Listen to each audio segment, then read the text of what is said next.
Let's see, it's after 4:30 already. Holy smokes, we should call the Urban Design Commission to order. This being a virtual meeting, as is customary, Stefan has a few things to say in terms of procedures that he would like us to follow. Alrighty. Thank you. Welcome to our virtual meeting. If you lose connection at any point during the meeting, you can reconnect by clicking the link or calling the number in your original email. Members of the commission, if you're able, please activate your video and keep it on for the duration of the meeting. Staff, if you're able, please activate your video when you're speaking. In this meeting, panelists have the ability to mute and unmute themselves now. Panelists also have the ability to add pronouns after their names if they choose. Please do not alter your current naming convention. Simply add text after your name. Please use the raise hand feature when you like to be recognized to speak, ask questions, or request a roll call vote. Staff, please use the raise hand feature when you're asked a question. The chair will do their best to call on commission members in the order in which hands are raised. Lowering your hand will take you out of the queue. Members of the public who have registered to speak, the name you entered in Zoom must match the name you entered in registration. If you will remain muted until called upon, staff will tell you when your time is up. After speaking, a member of the body may ask you a question. If you need to share documentation with the commission, please send it to the email listed on today's agenda. Chair Goodart, floor is yours. Okay, thanks, Stefan. First order of business, if we could get a motion for approval of the one agenda item in our minutes from last time. Jessica's seconded by Tom. Okay, thank you. I did not see any registrations for general public comment on agenda item number 1. So we can move on to disclosures and recusals. Any disclosures or recusals? I see no hands raised. Therefore, I will turn it over to Janine for the agenda overview. Thank you, Chair. This evening's Urban Design Commission agenda has 5 action items. Shortly. Before I go into that, I just wanted to note for the public that would like to submit some written comments. You can send those to urbandesigncomments@cityofmadison.com. That is highlighted on the agenda. And please note that any comments received after 3 p.m. the day of the meeting may not be added to the public record until after the meeting. The first item of business is under special item of business, item number 2. And this is an Urban Design District 8 text amendment. Please note that items 2 and 3, staff is recommending that the commission hear these together because they are part of the same request. This particular text amendment is proposing to add a block 5C to Urban Design District, building height, location, and setback table. A link was provided to the commissioners, and note that the Urban Design Commission will be advisory to Common Council on this particular item.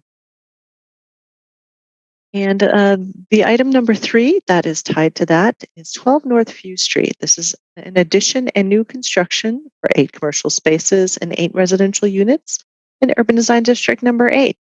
There's a staff report, and there's also public comment on your Legistar page, noting that the Urban Design Commission heard an informational presentation on February 24th. And then following Urban Design Commission this evening, this would go to Plan Commission for the demo request on May 24th, and then Common Council for the text amendment June 1st. They're requesting initial final approval. Item number 4 is 150 Bella Vista Drive, comprehensive design review for signage. They're requesting final approval. There's a staff report in your packet noting staff. And UDC staff is recommending this for the consent agenda, noting that they should meet the conditions listed in the staff report. Item number 5 is 145 through 151 West Wilson Street and 309 through 321 South Henry Street, new mixed building in UMX district. They're requesting initial final approval. Now, this item was referred from our last meeting on April 28th. And there's a staff report public comment on this item as well, posted on Legistar. The Urban Design Commission heard an informational presentation on February 10th. And the Plan Commission will hear the conditional use application on May 24th. And then Common Council will hear the CSM on June 1st. And note that since this is the UDC is advisory, requesting initial final approval. And then the last item, we have an informational presentation for 341 State Street and 315 through 319 West Gorham Street, and 321 West Gorham Street, and 322 West Johnson Street. A new mixed building, student housing. This is a plan development. This is the second informational presentation that the Urban Design Commission will see. There's a staff report in the packet noting that the first informational was quite conceptual, and the design and development team would like some more feedback before they submit an official land use application and UDC application this May. And then those are the items under actions. That's all I have. Thank you, Chair. Okay, thank you. Okay, let's see. Item number 4, Janine said the staff recommended that that could be a consent agenda item. Shane? Yes, I was making a motion to put item number 4 on the consent agenda. Okay. Is there a second on that? Okay. Would second. All right. I'm going to lower all the hands here. And if no other hands are raised in objection, then by unanimous consent, agenda item number 4 is approved with the conditions cited in the staff report. Okay, that brings us to item number 2, which is the UDD 8 setback and height table amendment.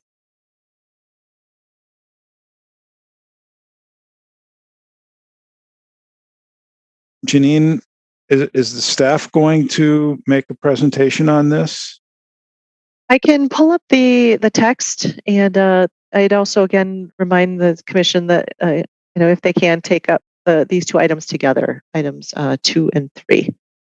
But I can share very quickly essentially what that looks like. So here's the table. There currently is not a block 5C. I'll jump to the it's super tiny. There it is. Yep. I put up just a little bit more. So here's block 5B. We're creating block 5C, which is essentially 66 feet of the site to allow for the new addition, which is along Curtis Court. It's one of the very few blocks in UDD 8 that actually has a cross street. So there's this setback requirement for up to for 15 feet, and they're requesting that be reduced to allow for a smaller setback for this development. And again, Curtis Court, it's very small street, and the staff feels, and working with the alder, that setback request is reasonable. So jumping back to the chart here, this shows 5 to 20, which would be the allowed. Okay, thank you. So block C then is specifically the site that we're going to hear about upcoming here for agenda item number 3. And then once agenda item number 3 is presented, we will take these 2 and vote. The commission will vote on both of those, because obviously you can't have 3 without 2. All right.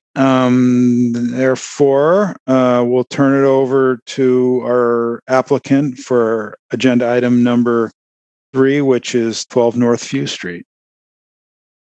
The development team registered to speak includes John Seaman, and I believe that Kevin Yeska is available for questions.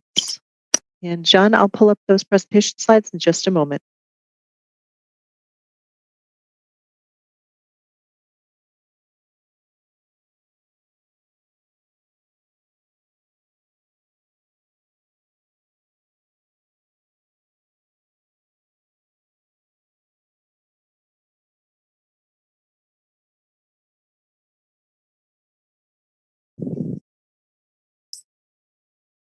Okay, John, you're up. John Seaman, you should have a prompt. There you go. Okay. Sorry about that, folks. Thanks for your time here tonight. I'm going to try and keep it brief within that 3 minutes. So starting out with this first slide, this is the site location, and I think most of you are familiar with it. In essence, it's essentially an 8,700 square foot site. The building footprint that we're proposing is just north of 5,500 square feet, 2 stories of that. So we're somewhere around 11,095 square feet of building, 8 units, commercial units on the lower level, and 8 residential units on the second level. We are asking for the change to the zoning text, which you saw earlier. We believe that's really important for the development on a number of different levels. Architecturally, we really feel like it holds that corner in a way that we couldn't otherwise.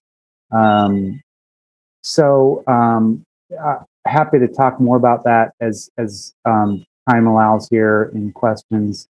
Janine, if you wouldn't mind going to slide 8.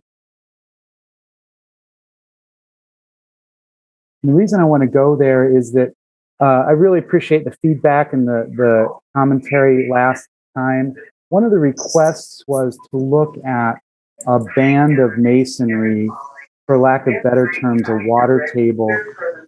I'm getting some real feedback. Here.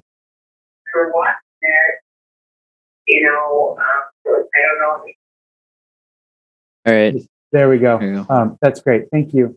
So one of the requests was to look at a water table around the new addition.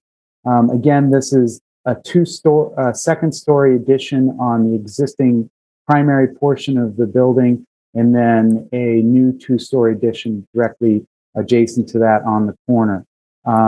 So that water table would really primarily affect that corner addition. And we did look at that. At the end of the day, we really felt like not having that water table at maybe 36 inches, which is really the height we looked at it, helped that corner again kind of stand on its own.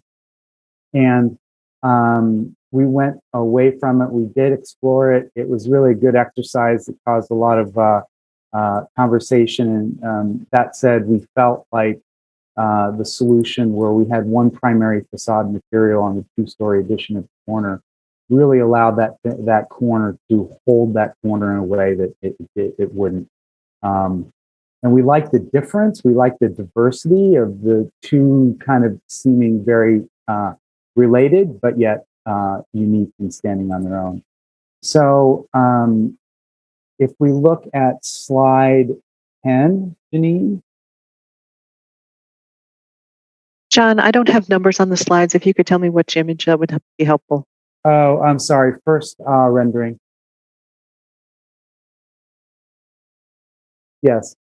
So we have 2 renderings. This is the first one. We're looking towards View Street along Curtis Court. I just want to share with you that this obviously does not have the landscape design. We have a landscape design solution in the packet. We'd love to hear comments and feedback on that. Then if we look at the next rendering, Janine, next slide. Yep. I feel like we did a pretty good job of keeping those, the 2 lindens and the maple there intact in putting together this construction, this rendering. And it gives a good sense of how those are going to live together, right? The proposal still has those 3 trees, 2 of which are in the right of way, 1 of which is on this property staying. We're happy to see those stay. The last thing I would say is I included a material board with the primary materials we were proposing. Janine, that's a couple slides out.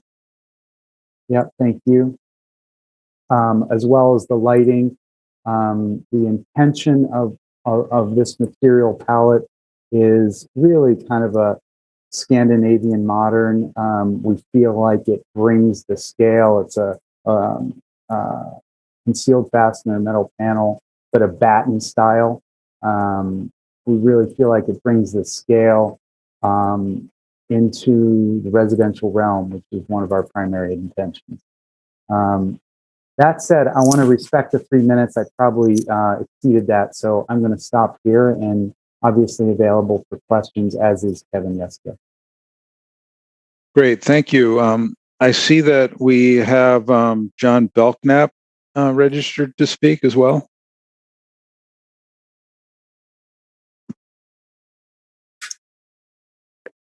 Unmuted. Just two objections.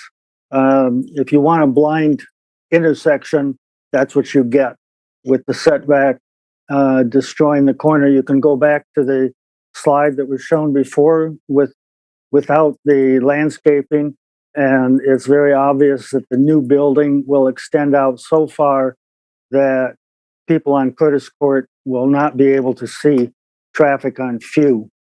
And my last general overall objection is that you're going to have possibly 16 units, 8 business, 8 residential, and 4 parking. It's not going to work. That's my comment. Okay, thank you. Okay, so if you have, to the commissioners, if you've looked at the staff report, we've been asked to review this application within the context of the requirements in UDD number 8. Just to remind everybody, that includes the height and the orientation with regard to setbacks. That is part of question number 2. Screen parking, that may be a question because it's really difficult to screen the parking in this particular design. Fencing between commercial, residential, screening of mechanical units, and so forth. So just keep that in mind while you're asking questions, making comments, and forming a motion. Are there any questions or comments from the commission?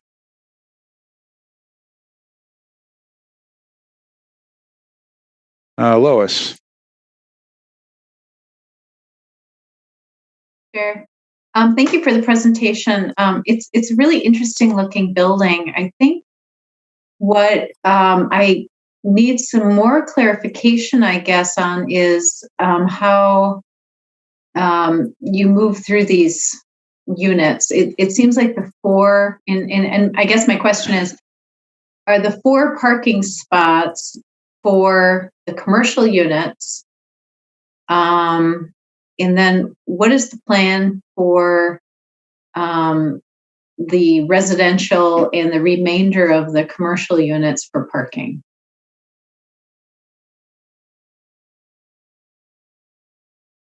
Thank you. Yeah, the 4 off-street stalls are really intended for residential, not commercial. Period.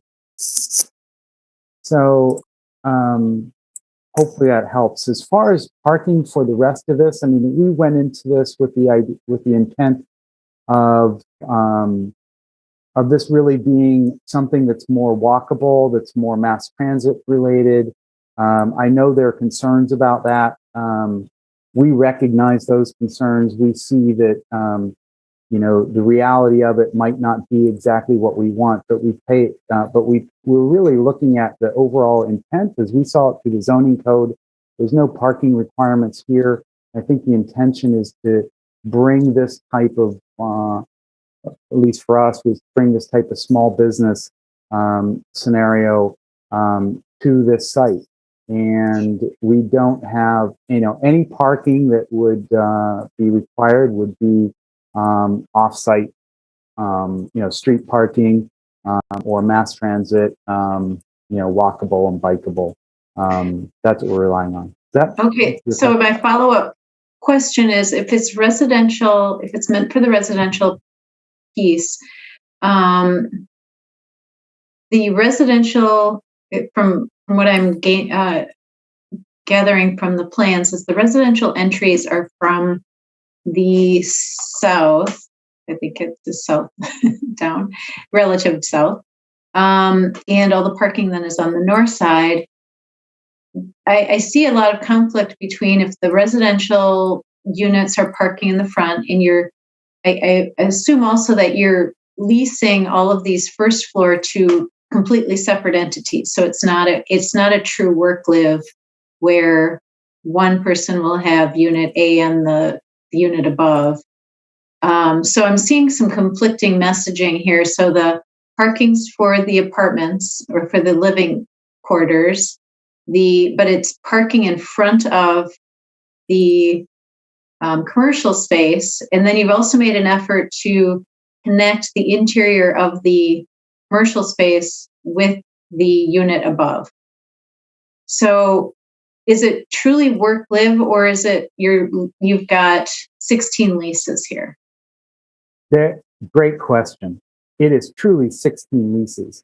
The intention is this. Yes, there's no doubt that the residential parking off Curtis Court is, if most of the entries, which they are on the south, for lack of better word, south, your point's well taken. Yes, there's a little bit of that's not so continuous. But our point was there was a need and ask by the neighborhood to provide some parking. We found that this was an opportunity to at least provide 4 stalls. The door that you see inside, if you look at Unit A as an example on the slide that you have, and this is true of all the units, someone could have a lease on the upper unit, the residential unit. They could also have a separate lease for their small business on the unit below. So there is an ability to connect those two, but primarily they're going to be separate. So the residential entry would happen in most cases, off the south, again, for lack of better terms. And in some cases, when you look at North View Street, you'd see it directly off North View Street. There is one. Oh, that's it. Yeah, there's 2 directly off North View. Okay, and then I'm not seeing any plumbing facilities on the first floor, so I'm not sure how that is, what that requirements are for that. And then my last question is, the first floor, is it going to be rated for interior parking? So if a car decided to lease the lower unit for a garage, is that going to be rated for garage space? Well, as of right now, it is not. We are not intending to park those. I think it would have to go through a conditional use if we're going to change the use in that way. So right now, it is not intended to be a garage space.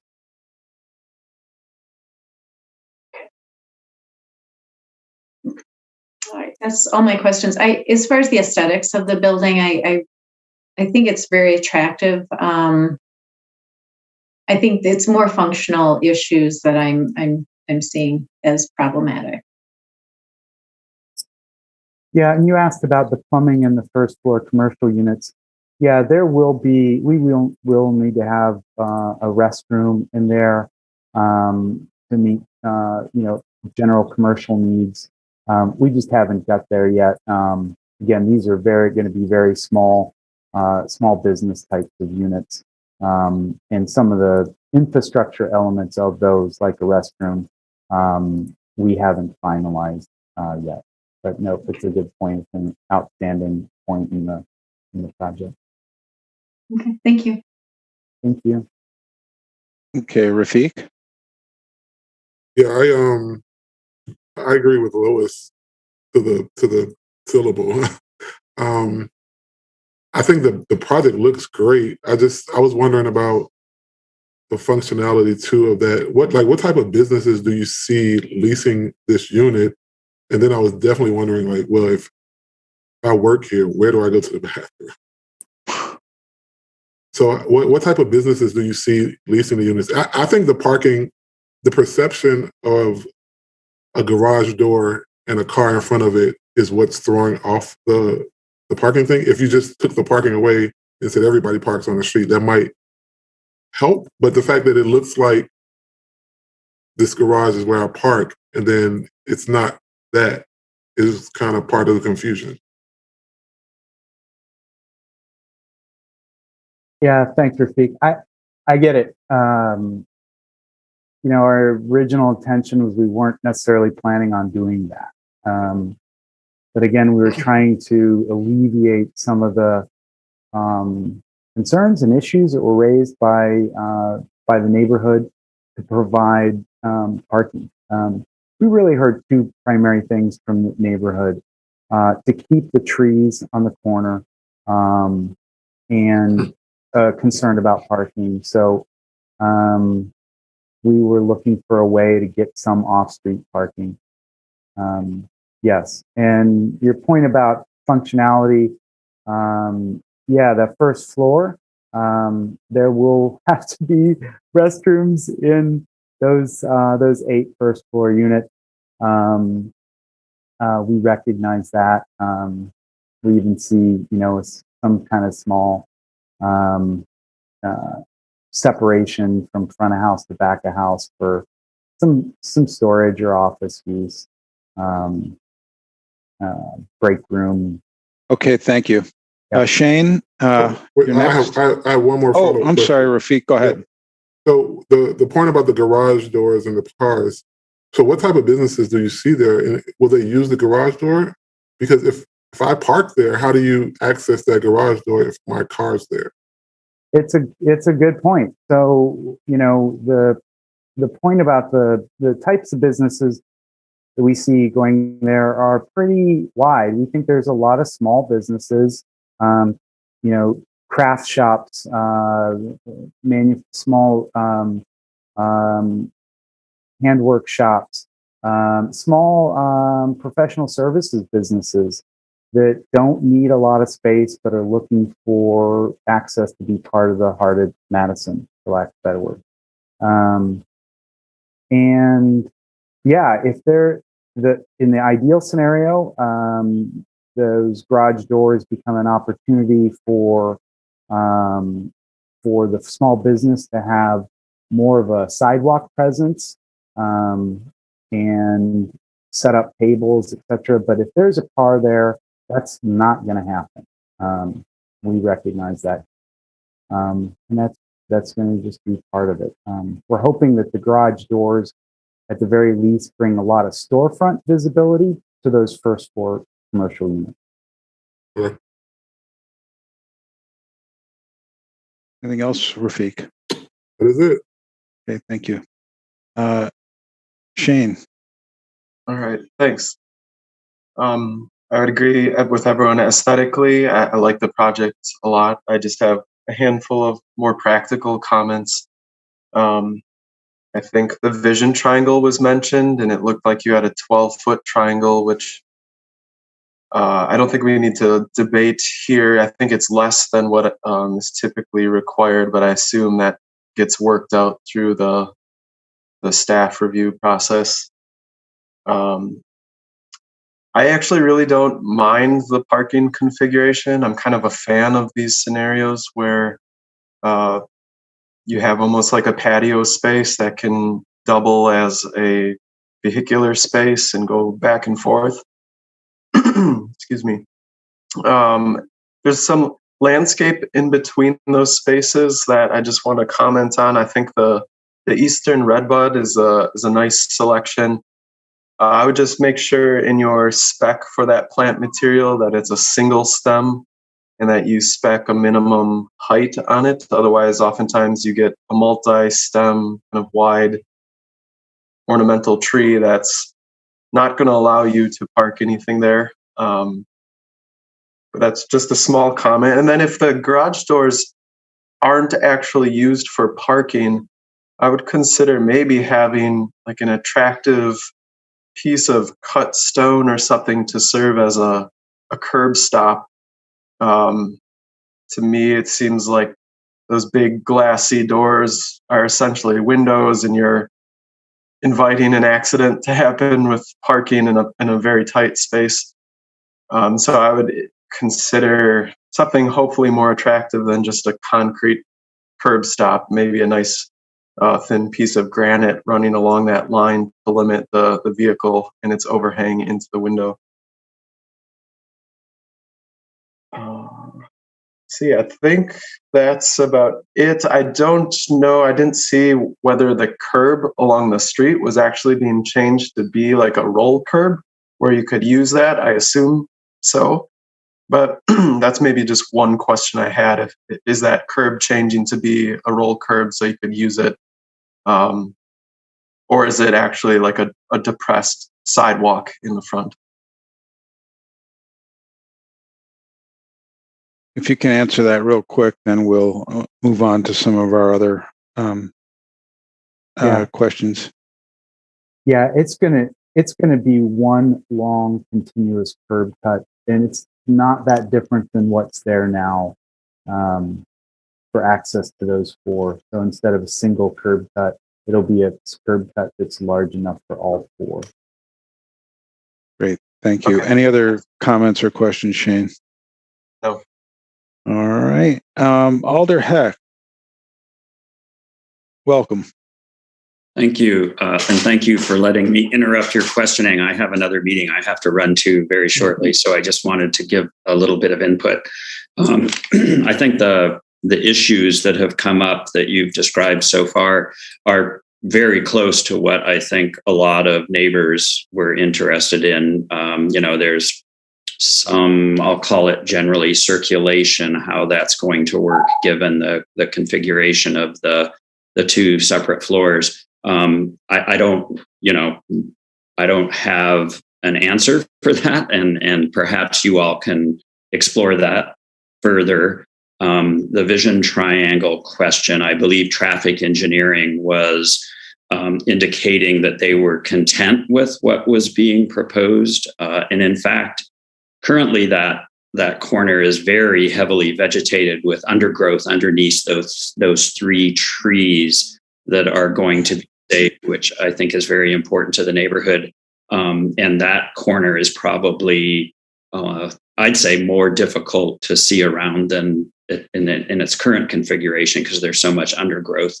I believe some of the neighbors would like to save some of the undergrowth too, but in my mind, saving the three trees is the most important. But I encourage you to look at the circulation, the landscaping, which some of you have already brought up comments. The number of parking stalls is a big issue, but as you've heard, that's not really related to the UDD8 consideration. It could be that a plan commission will consider the demolition permit that's necessary since there's a portion of the building that will be demolished. It could be that plan commission drifts to that realm a little bit because of being, sensitive to what's in the neighborhood plans and the comprehensive plans, but it doesn't really seem like you all can question that other than the practicality of the circulation. So I do, as I mentioned, encourage you to look at that. I also noticed that in a couple of communications, both from the neighborhood association and the neighbors, they were interested in the installation of permeable pavers wherever possible. So if that fits in with any discussion of the landscaping, that would be great too. I think how pedestrians even circulate around the building is a little confusing, how people get to the back on both sides and such. So that's worth looking at. I'm going to run to my other meeting unless somebody has a question for me. I did, if the project moves forward, I do support the change to UDD8 because it's only the first 68 feet of that block where that protrusion into the 15-foot setback exists. So the rest of Curtis Court would remain as it is. Thanks. Any questions for Alder Heck before he takes off? Okay, thank you very much. Jessica. Yeah, thanks.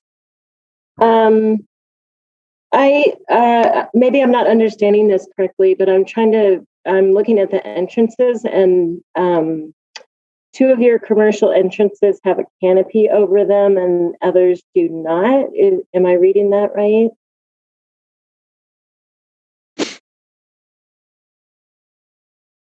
About that. On the east elevation, it's showing a canopy, and Yes, that is correct. so I wondered about. I think it kind of helps it look like a little more of a commercial entrance.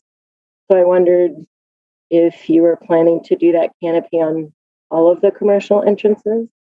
Yeah, thanks for asking that. We have talked about that late in the game. We actually do like that idea that they would have a brow above them.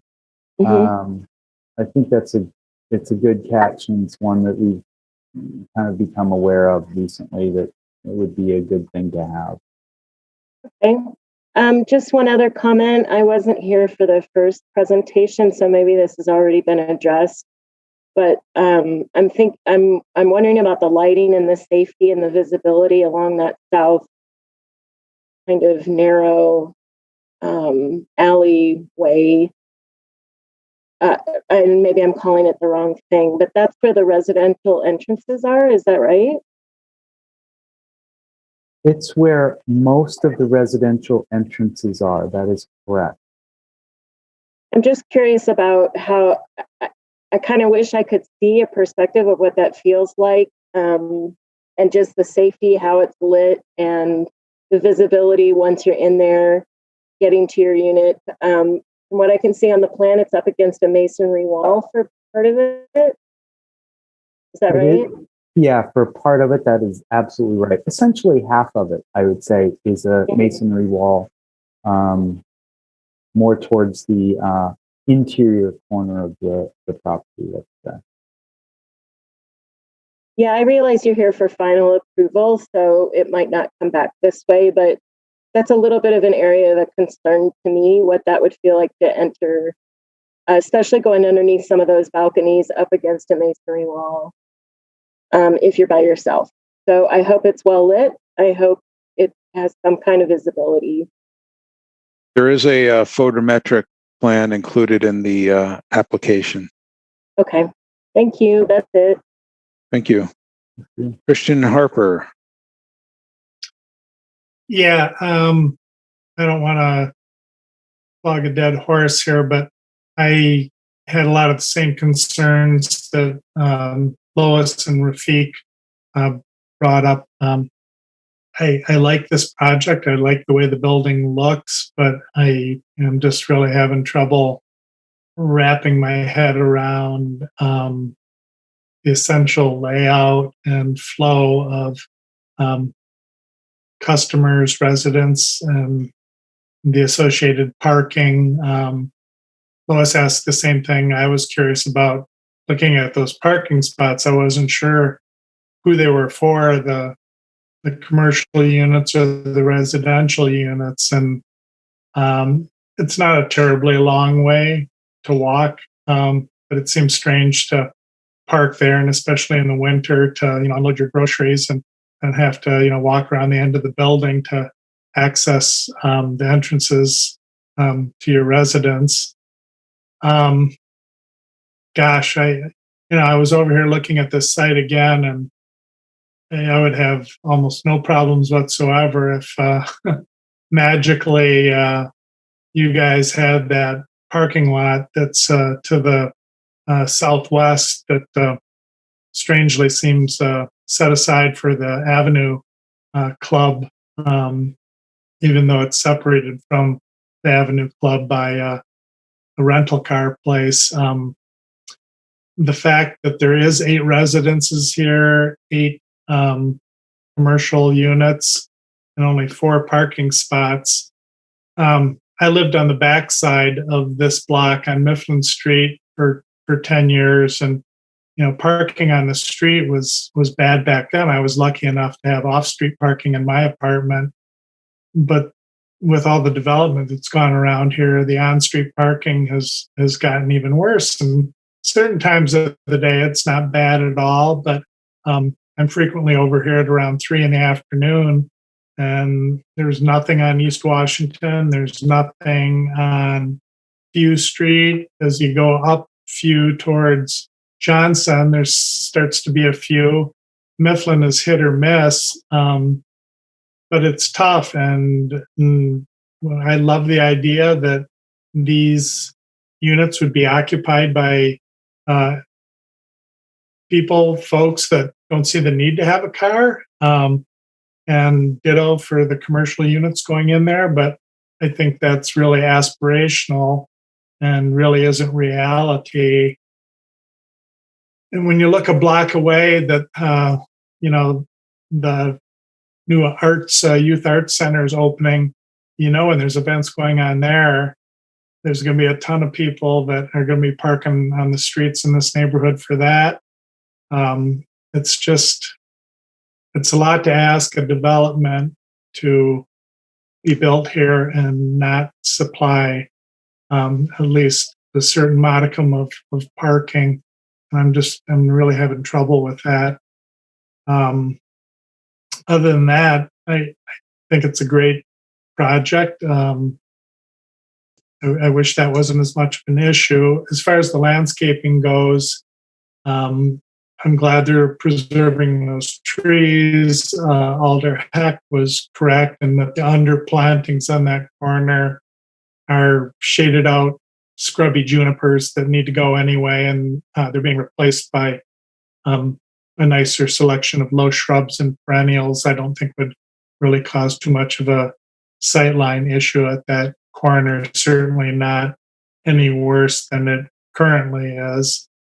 I was a little concerned on the plan that seemed to break up some of the planted areas between mulched areas with perennials, and then strangely a strip of edging, and then perennials on the other side of the edging with stone mulch around them. I don't really see the point in that.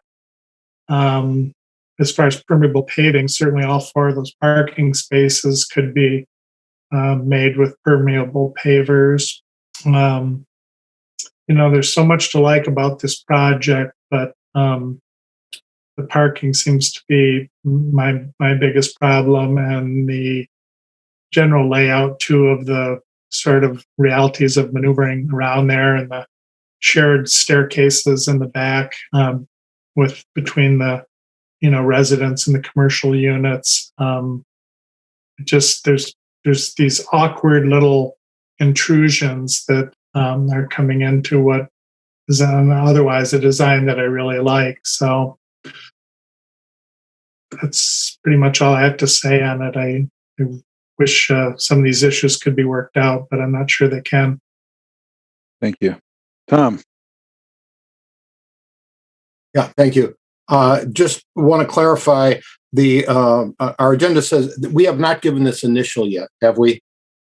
No, we heard an informational. An informational. So, okay, someone said that they were asking for final. I read it as initial final. So I just wanted to clarify that.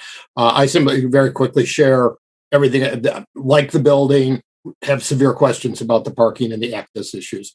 So, but I just wanted to know whether we had given initial or not. So that was my question. Thank you.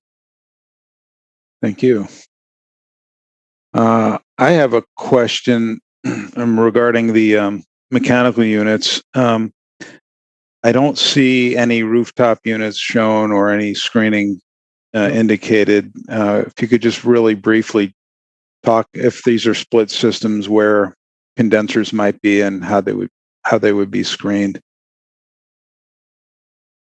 Yeah, thanks for the question. So the second floor units are all through wall mini splits with it's all electric. We've provided integral louvers for all those scenarios, 36 inches wide, below a number of different windows. The protruding bays have them directly below protruding bays. So if you look closely at those elevations and the renderings, you can begin to see those. And I did want to mention I'll leave it there, Cliff. That's all. And then the first floor units, they would also have through wall louvered units somehow. We think we're going to be able to heat those and then mechanically cool them with fans and exhaust. That's what we're thinking. Okay, so no exterior condensers to clutter up your roofscape. Correct. Okay.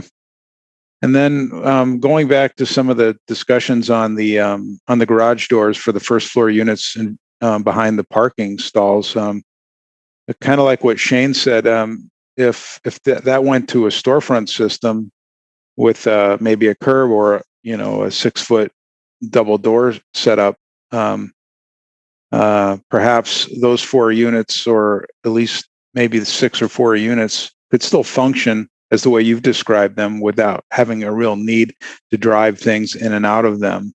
And certainly, I guess, reduce the confusion of, is this a garage? Is this someplace I'm going to pull in? Is this someplace I'm going to pull in too far and crash my bumper through? And as we all, or many of us know, storefront systems certainly perform a lot better thermally than leaky old garage doors. So I guess I'm wondering if you'd be open to making them look less like their garage doors for the units above on the side of the building that we're looking at. Yeah, we certainly can, and we certainly have in the past. We gravitated towards the garage door because of the residential feel of it, and we felt like we were going into a neighborhood, and we liked the vocabulary of the garage door because it seemed to fit, right? It's recognizable form, it's a recognizable assembly that kind of screams a little bit more residential. And then, of course, we liked how it could function for a small business that was bringing, wood in for their wood shop that they were, doing furniture in or something like that. So, yeah, it certainly can have. We like the impact, the visual impact, and the kind of memory associated with the more garage door look. Okay, Lois.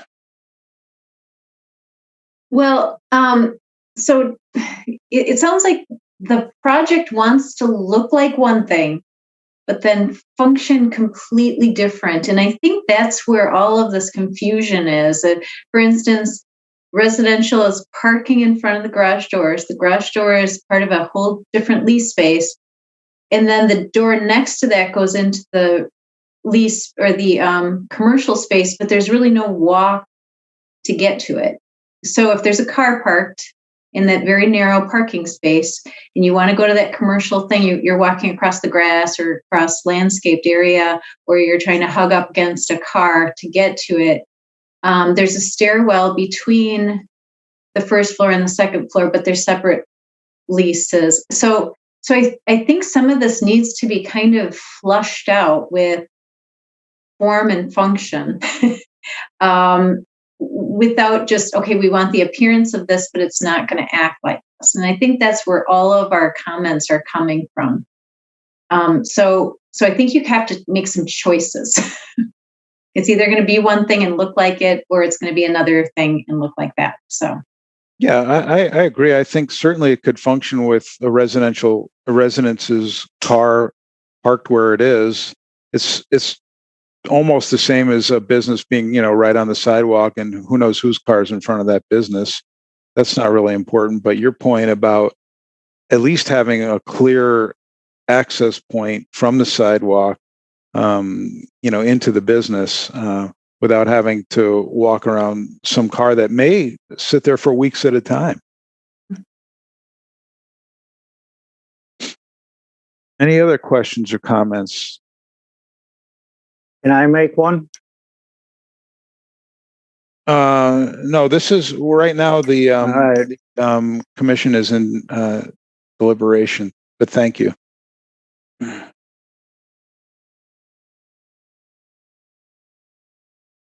So we've got a request for, Tom, we've got a request for, as you noted, initial final approval.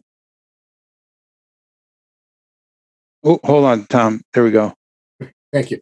I just wanted to make the comment that for me, a lot of the confusion would be resolved if these units were rented as true live-work units, because then you've got the owner choosing to park their car in front of their own shop or not. They can enter through the commercial space and go upstairs internally. That's one solution that is just a paper solution. It's not really a redesign, but I think it would, certainly for these units and these 4 units we're looking at right now, and maybe for all of them, that would go a long way to solving the problem for me. I would just point that out. So if they can reconfigure the lease situation in their minds, I think that would be one direction to pursue. That wouldn't change the design as we see it. That would change the lease. It would change the lease, exactly. There's a lot, as most of us have noted, there's a lot of really good things going for this project. We do need to take action on it. And so I guess thinking about the requirements of UDD number 8, the testimony you've heard about item number 2 and amending the heightened setback ordinance, along with some of the things that we've discussed, perhaps someone could put forth a motion for us to discuss.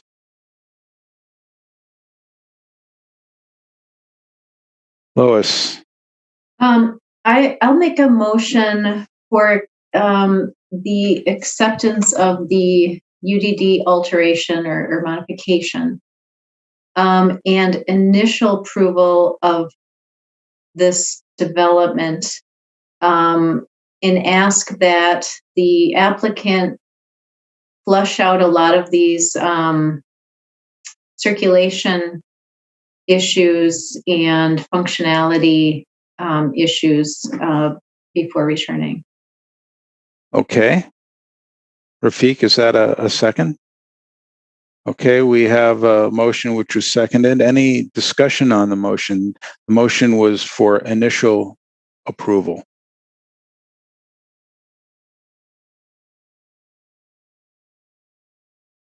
Okay, then if I see no other hands raised, by unanimous consent, item number 2 is approved and item number 3 is granted initial approval with the conditions that Lois cited. Great, thank you very much. That gives you initial approval. We've approved number 4, and that brings us to item number 5, 145 through 151 West Wilson, plus Henry Street.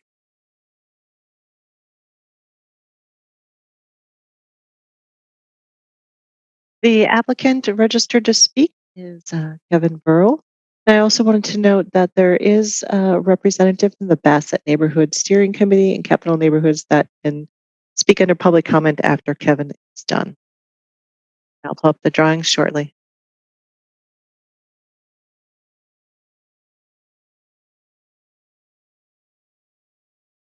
And you're welcome to start anytime you're ready, Kevin. All right, thank you very much. We are back here for initial and final approval tonight. We presented this about a month and a half ago for informational and we received a lot of great feedback. So I'll just go through the highlights of the enhancements we made to the project since then. As you can see on the slide in front of you, this project is located at the end of South Henry Street along West Wilson. You can go to the next slide. So the revisions that were made, the overall shape of the building is intact, and that was very well received with regards to how the unique shape provides advantageous views towards the lake while minimizing impact for the neighboring buildings as well. The one change that was made on the roof plan here is that we are not allowed to have the solar panels up on a raised area above the dog run area because that would then be considered an occupied floor level. So we had to move some of those down to the main roof area for potential solar array layout as shown on the plan. But the rest of the function of this roof area is the same, with outdoor green space and a walking path for all residents. Next slide. So here's a perspective view again, where you can see where we have that solar array earmarked in that northeast corner. And then the dog run is central to the space and will be separately fenced in. And there will also be a perimeter railing around the walking path as well. Next slide. So the landscaping plans have been updated. We have the planting beds along South Henry Street that have been lowered and more pedestrian scale friendly along the entire area on Henry Street. And we have also actually added an entrance to the side of the building to get into the bike shop area where all the major bike parking is throughout the building. You'll see enhancements of that in further slides. Next slide. So the amenity level here is virtually the same. We've got the pool area towards the lake. We've got the outdoor grasses and green space, and then gathering space with the patios on both sides of the building. So you have outdoor amenities and grilling stations on both sides as well. Next slide. The main roof then has been updated, as I previously said. So the green area has been condensed to the middle. The darkest green area is the dog run area. And we've got a lot of native grasses and plantings around the perimeter of this. And we still have the viewing platforms, some in more of a turf scenario towards the lake, and then a paved area towards Wilson Street. Next slide. The exterior materials are shown here, same as was presented last time. We've got white metal panel for the major upper portion of the building, a cast stone, architectural stone base at the bottom, and then frosted glass in certain areas along the podium base, and then the bird glass as required by ordinance, and then a dark gray accent panel system for the windows. Next slide. So here's the perspective views. Again, you're seeing the entry portion to the building along Wilson and Henry, and the planters as they go down Henry Street as well. We've enhanced the window patterning and really opened up that facade. Next slide. Here's a view from John Nolan Drive looking up, where you can see the glass railings around the perimeter of the amenity area. And we've also added quite a few windows along the John Nolan side as well, which was an element of concern at the last meeting. Next slide. Here's a view also looking back. Again, you can see the revisions to the podium base, unfortunately behind the trees, but those are existing trees. Next slide.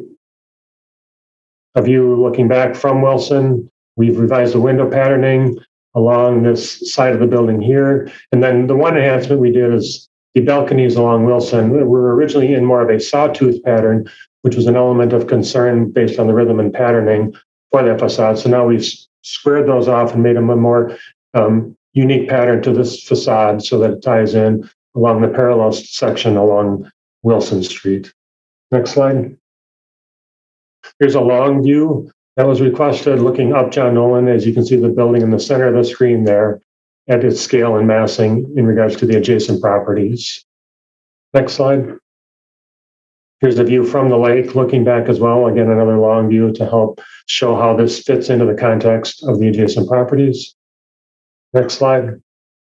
And then a view looking back out from the amenity area, so you can see what the views would be like for the residents, either from the second floor level and the amenity areas.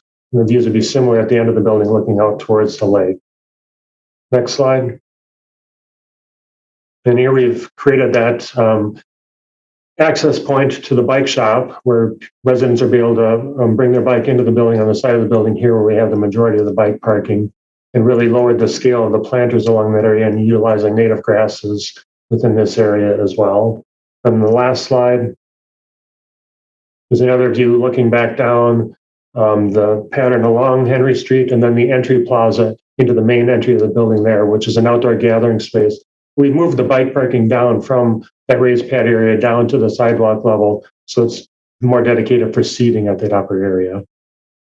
So with that, I can open it up to any questions or comments. Thank you. As Janine mentioned, we do have a registered speaker, Jonathan Cooper.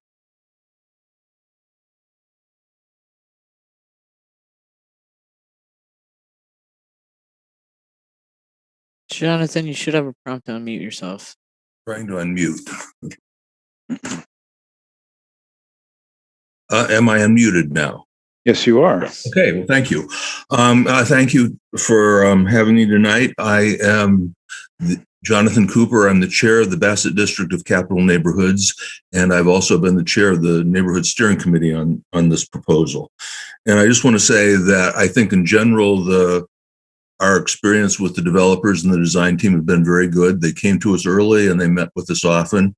They really have listened to our concerns, I think, in many cases, and incorporated some ideas we had. Overall, the neighborhood really does think this is a good development.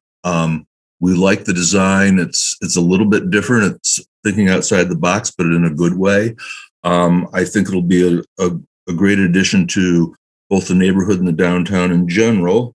And I also want to say that we're very pleased with some of the sustainability aspects of the building. That again, I think the design team listened to some of the concerns and concepts that the neighborhood had and incorporated them. It's nice to see as much green roof. It's nice to see the solar panels.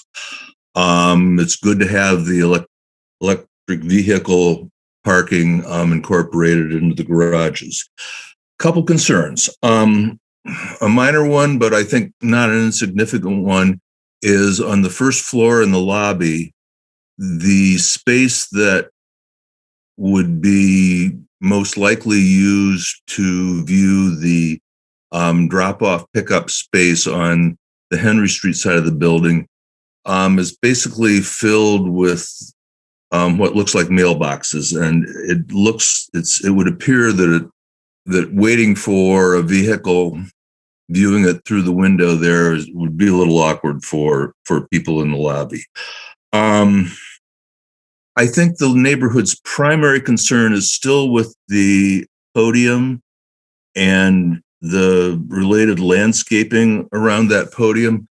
The design of the podium has improved. It's still pretty plain, and on the Henry Street side, I think does not give the best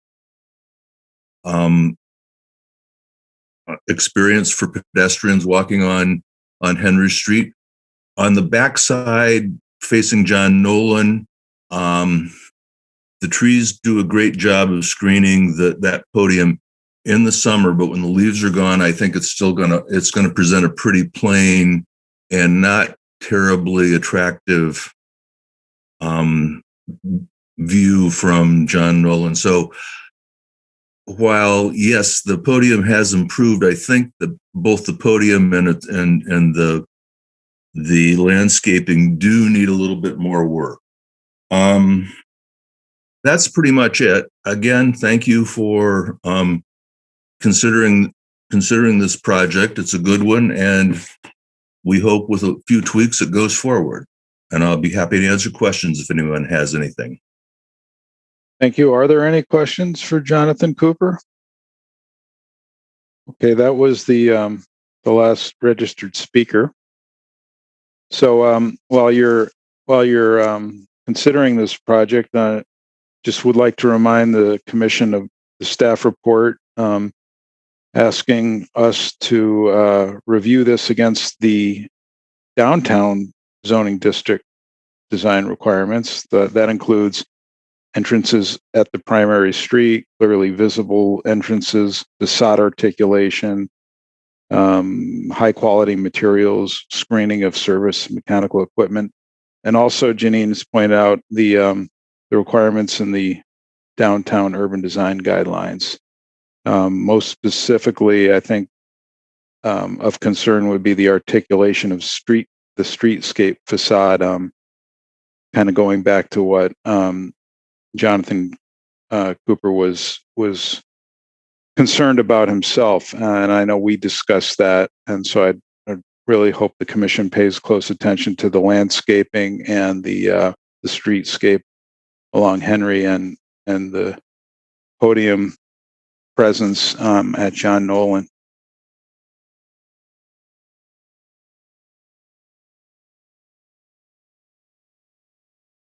Any questions or comments? Tom? I may somehow missed this detail. All of the glazing on the podium going down Henry and along the railroad tracks, is that clear, frosted, spandrel? I just wasn't clear of the material that's used in those big openings. Let Kevin field that one. It'll be clear glass up at the lobby area, and then we'll transition to frosted glass. There won't be any spandrel glass. Frosted. It'll all be translucent glass, majority being frosted at the lower section there. Thank you.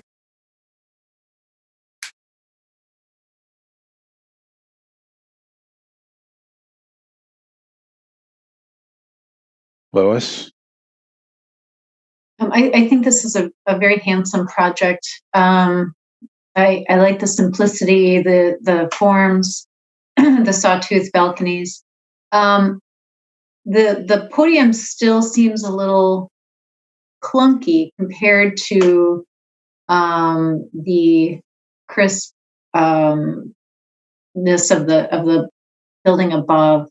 And one of the issues, I'm wondering if it's just kind of solid and there's not a lot of detail on it. Maybe it's the materials so I'm kind of struggling with what it is about the podium.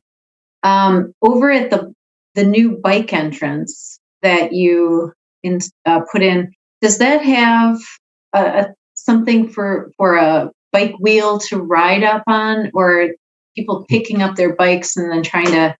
It's right at the base of a planter, so you're kind of turning a bike, trying to get up this narrow stairs, and then turn again and into a door. It seems a little unnecessarily difficult to get a bike in and out. There will be a sloped track along the steps that you can roll your bike directly up in. So there'll be a trackway to get your bike in. Mm-hmm. And is the door oversized or? Yeah, we would do an oversized door such that you would have easy maneuvering within there. It'll be a controlled access point as well. I mean, you'll have to have a fob to open it, but we could look at doing a power actuator to have it remain open without you holding it, to be able to have easier access in as well. And then in order to get back up into your unit, you have to go back out that way, or you're going into the parking lot and then back in? Yeah, this location is immediately adjacent to the lobby of the main building and right next to the elevator core. So it's an easy connection. Okay. Yeah, I think some more articulation or some of the rhythms that are up above the podium. I'm not sure. I don't want to say that it should be any busier than it is, but there's a scale issue, I think, with the expanses of the plain wall and then the size of those windows. That's the only comment I have. Yeah, this was one where you'd maybe expect to see some columnar large trees, or wouldn't maybe even mind seeing something growing up the wall on this south orientation. Particularly, it is pretty massive before you get up to that beautiful podium with all those swanky people sitting by the swimming pool up there. Thank you for your presentation. Thank you.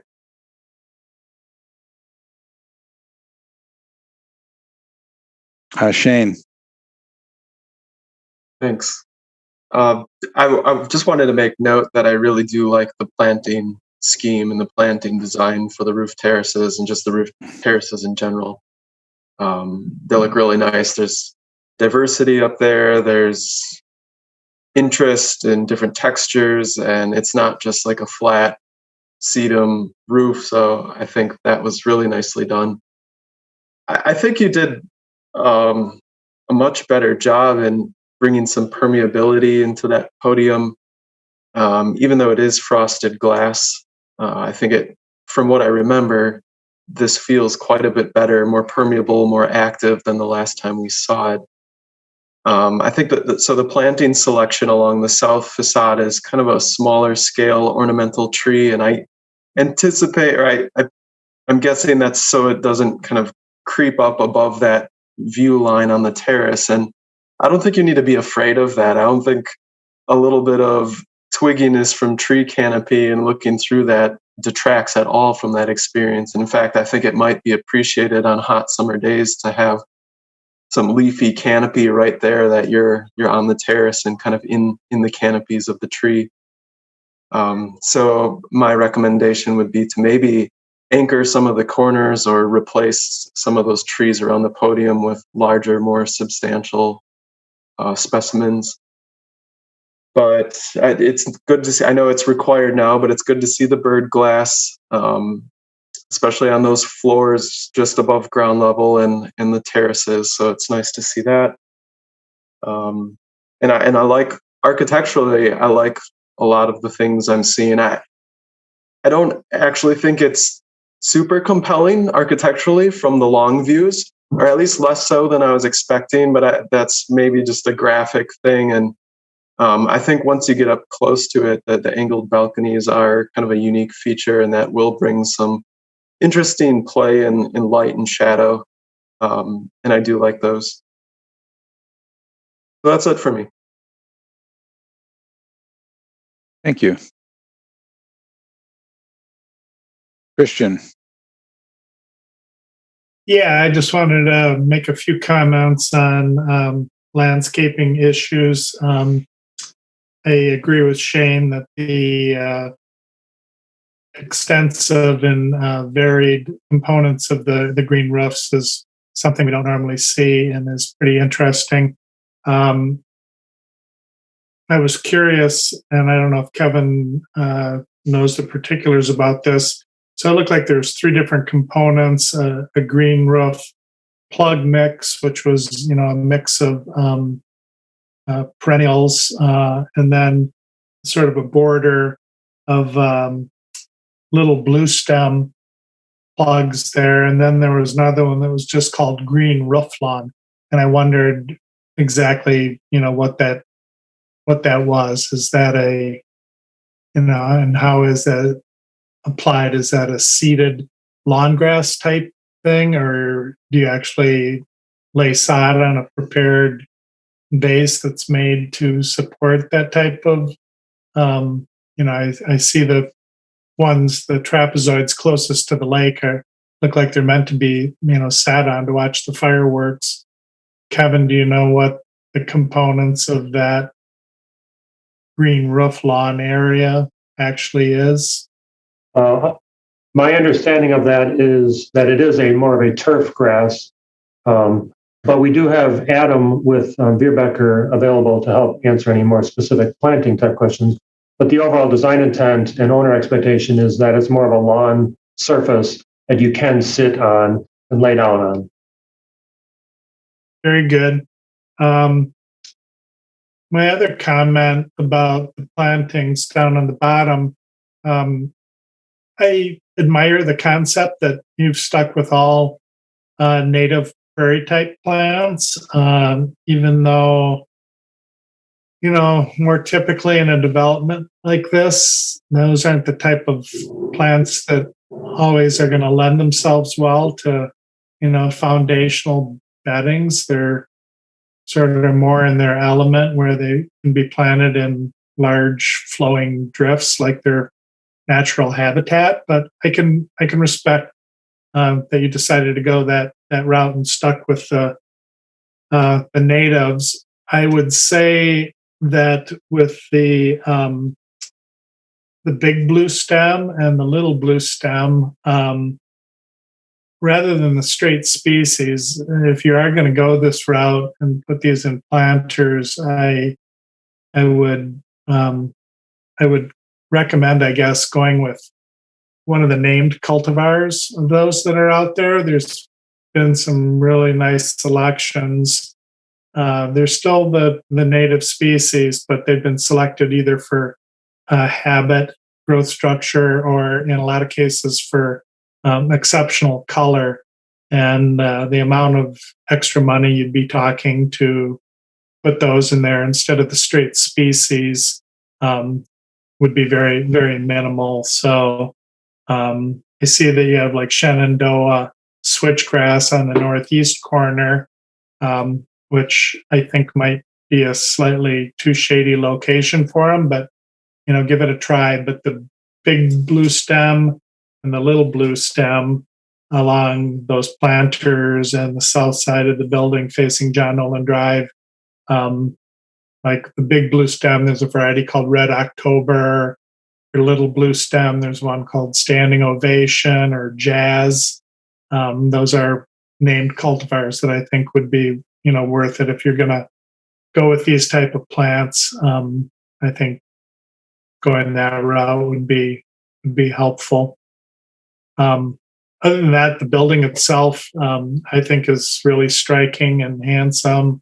I love the treatment of the balconies and the lawn views that you provided. I mean, I think it just really is a nice addition to the skyline there. I like the fact that it's a different color scheme than the earth tones and red tones of the buildings adjacent to it. I think it makes for a more interesting drive as you approach it. And all in all, a very handsome project. Thank you. Thank you. Any other questions or comments? The request is for initial final.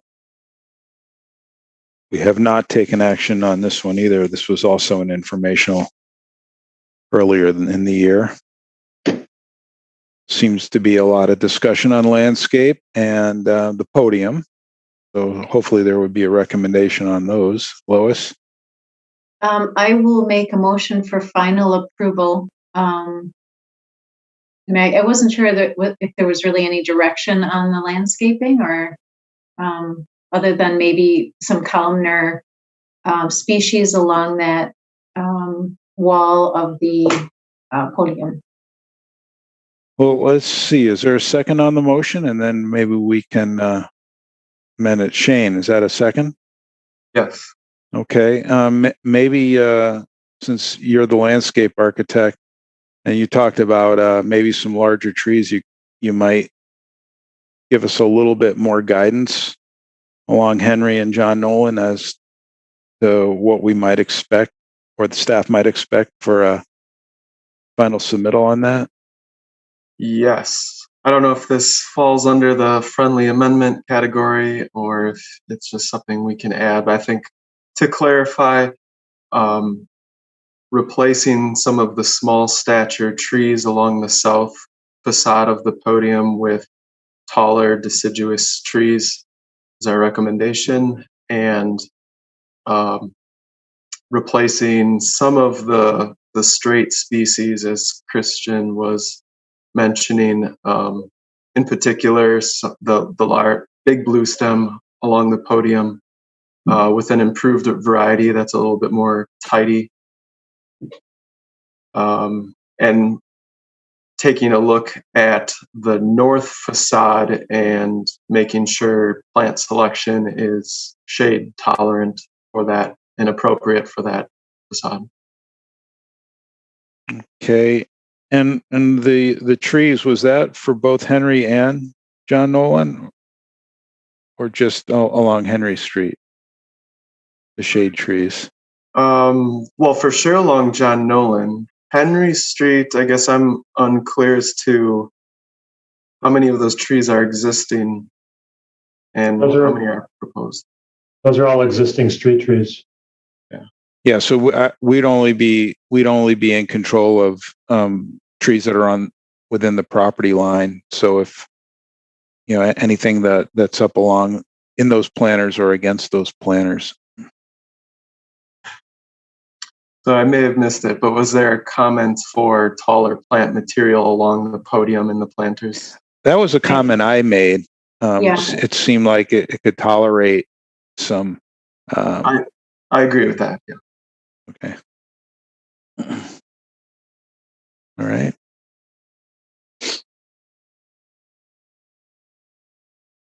Okay, we have a motion seconded with some amendments with some more specific guidance on landscape materials. Any other comments or discussion on the motion? Okay, seeing none then, by unanimous consent, we have final approval. Thank you very much. Good luck with your project. And that brings us then to item number 6, which is 341 State Street, 315 Gorham, and 322 West Johnson. The development team members registered to speak include Brian Munson, Jeff Salisco, Chaim Maki, Mark Jurek, and Mark Johansson. I will pull up the drawings in just one moment.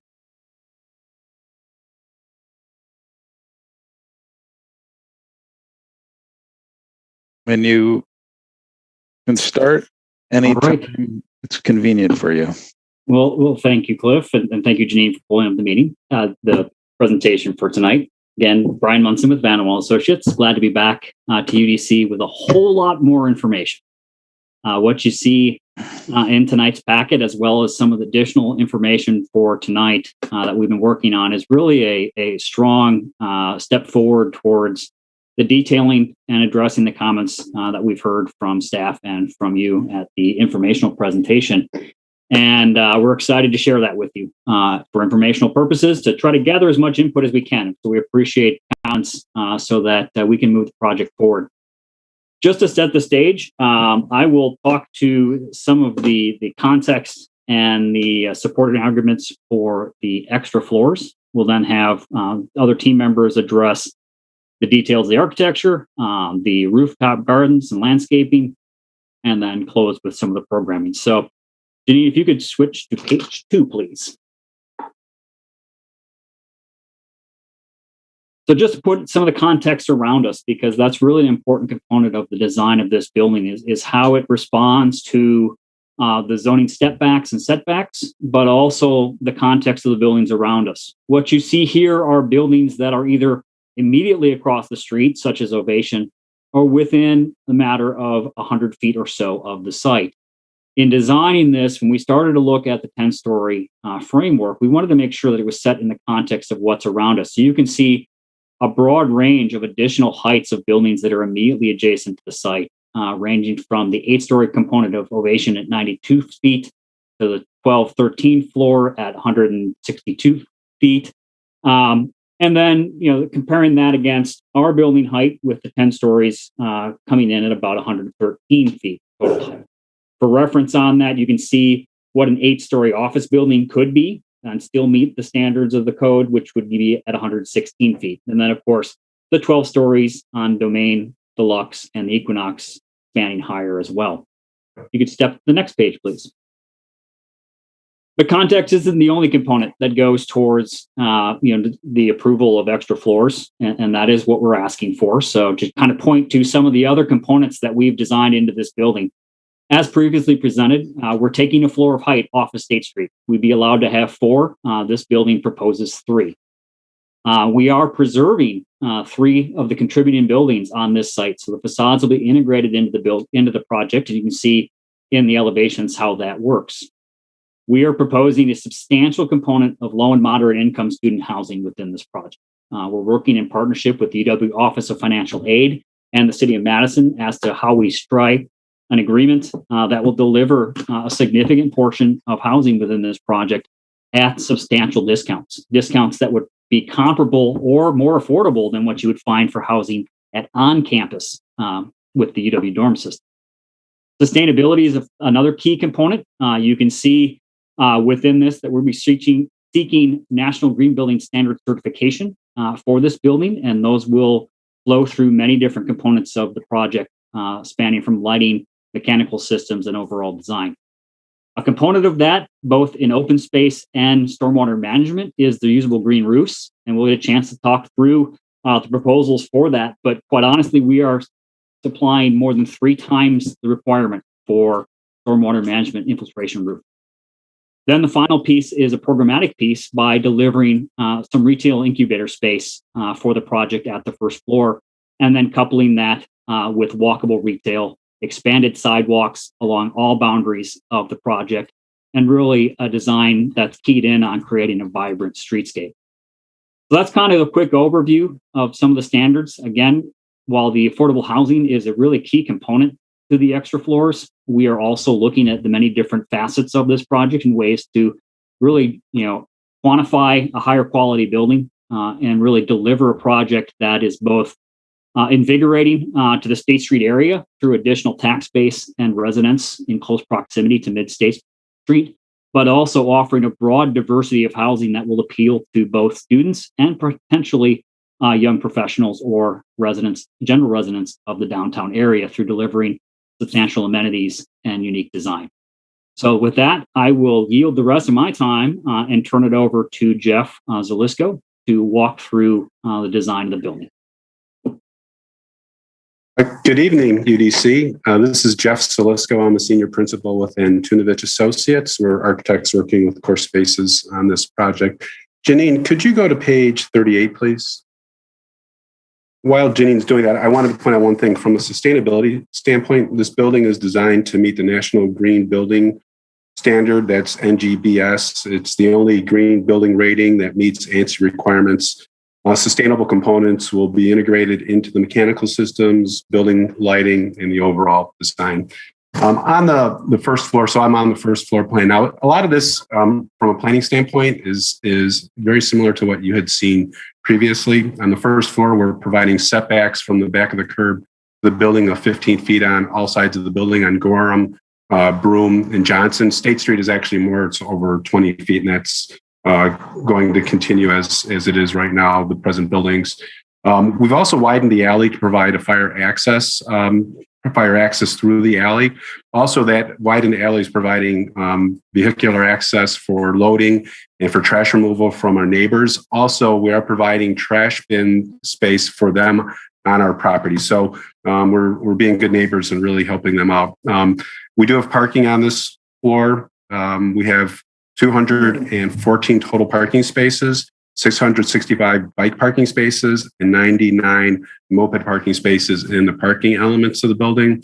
As you can also see, we have significant amounts of retail on Johnson Street, on Gorham, on State Street, and then wrapping around Gorham and onto Broome, we have our residential lobby. Obviously, eyes on the street, a lot of activity. Very little of the building is not retail or residential lobby exposure. Janine, if you could go to page 41, please.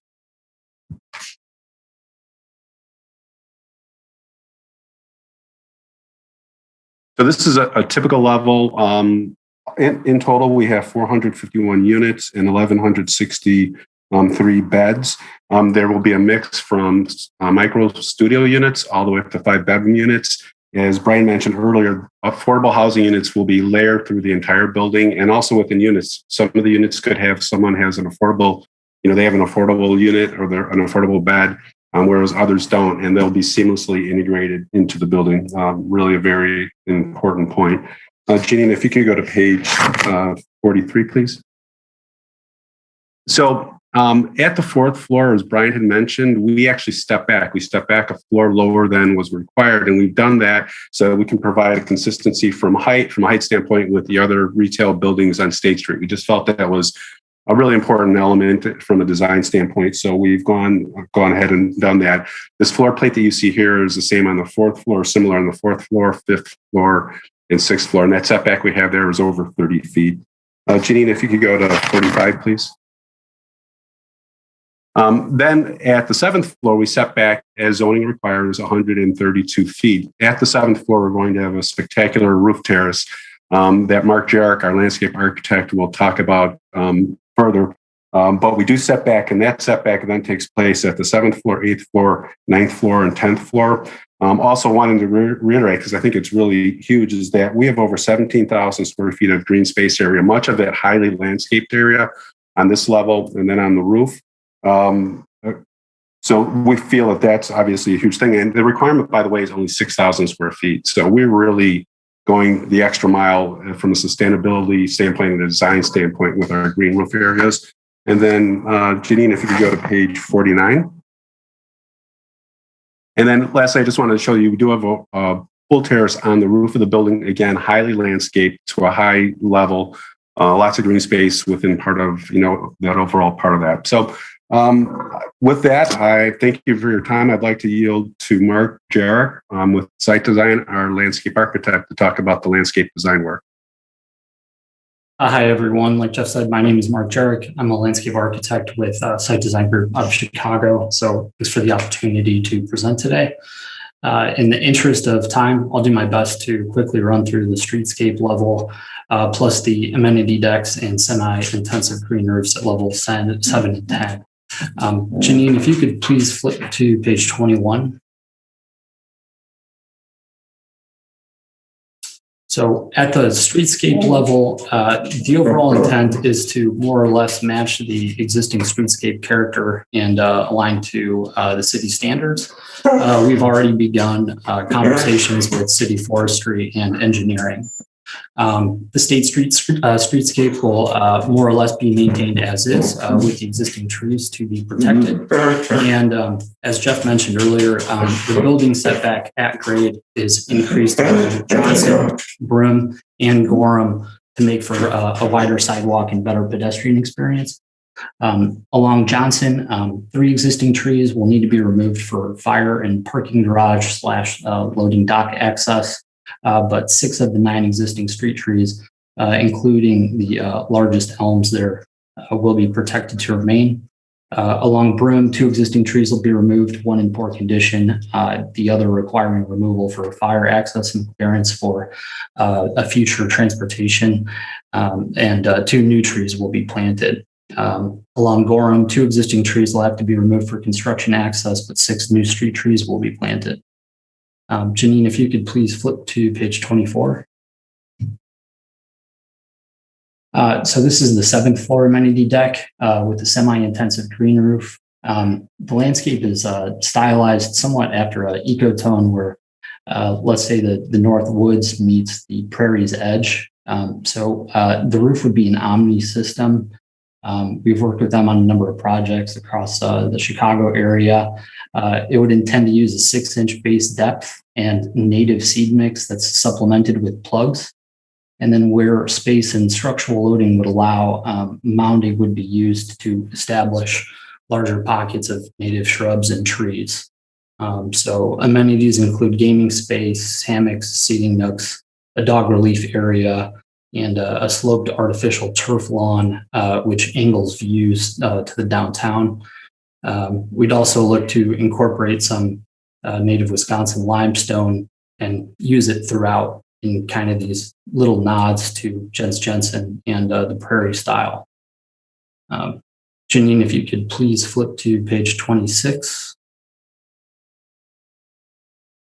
So this is the upper roof amenity deck, and again, semi-intensive green roof. The idea here is that we'd be using taller grasses, so mid-sized like blue stem and some other sort of, that similar 3 to 4 foot height to basically kind of wrap around the occupiable amenity space to provide a buffer and kind of a sense of, being in a little bit of a prairie clearing. We'd still want to maintain views over those grasses. Like at level 7, the green roof intends to use a 6-inch base depth and a native meadow seed mix supplemented with plugs. There's a few locations where we do have space to kind of mound up and again, establish pockets of taller native shrubs and trees. Like you can see, some of the amenities here include the pool deck and spa, day beds, cabanas, and an outdoor grill station with adjacent dining. And then Janine, if you could flip to 37.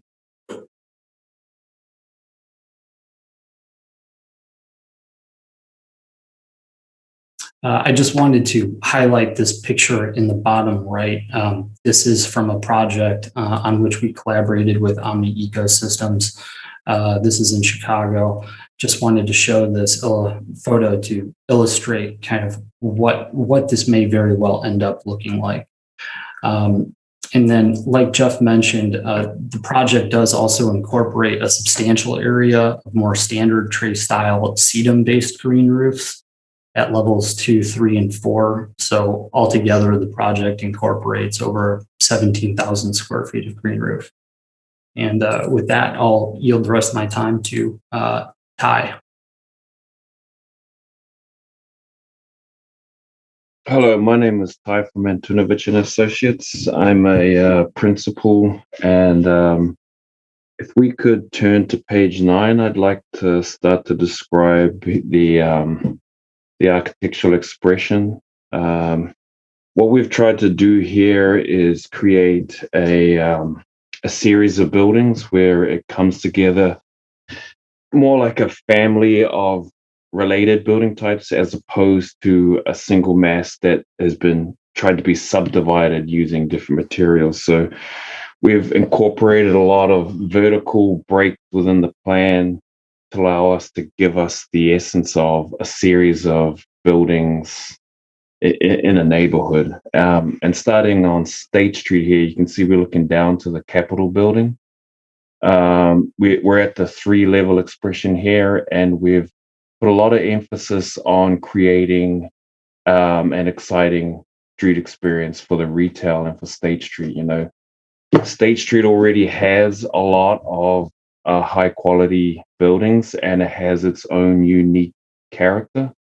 And we've put a lot of time and effort into,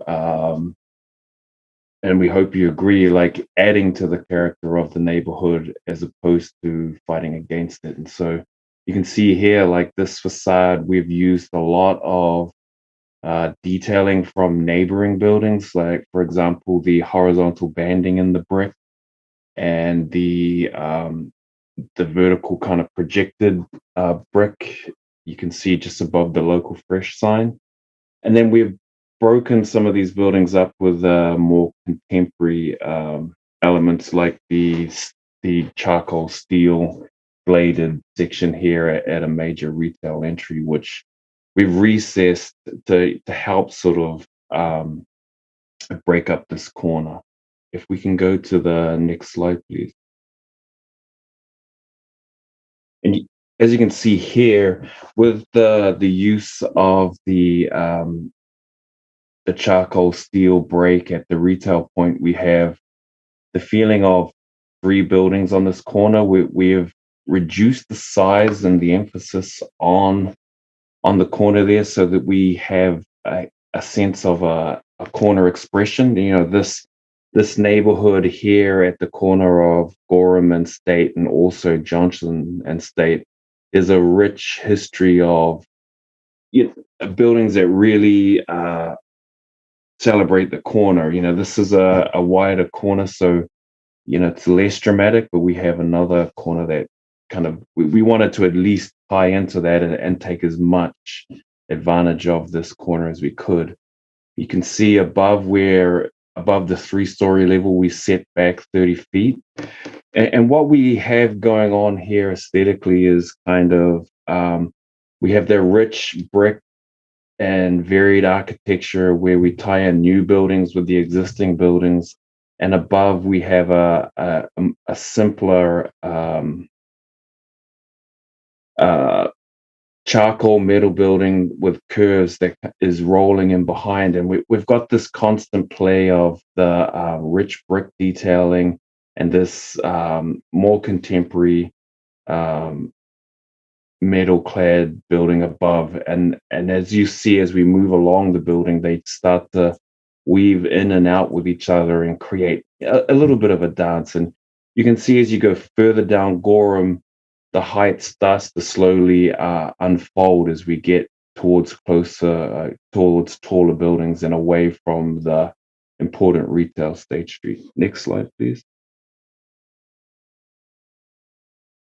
And here's a view looking at the existing buildings that we will be incorporating into the structure. You can see how we've held the upper levels back so that the existing buildings can breathe. And then we had some taller portions, and we've given them an extra bit of height, separated them from those so they're not landing on top of them, but floating above them.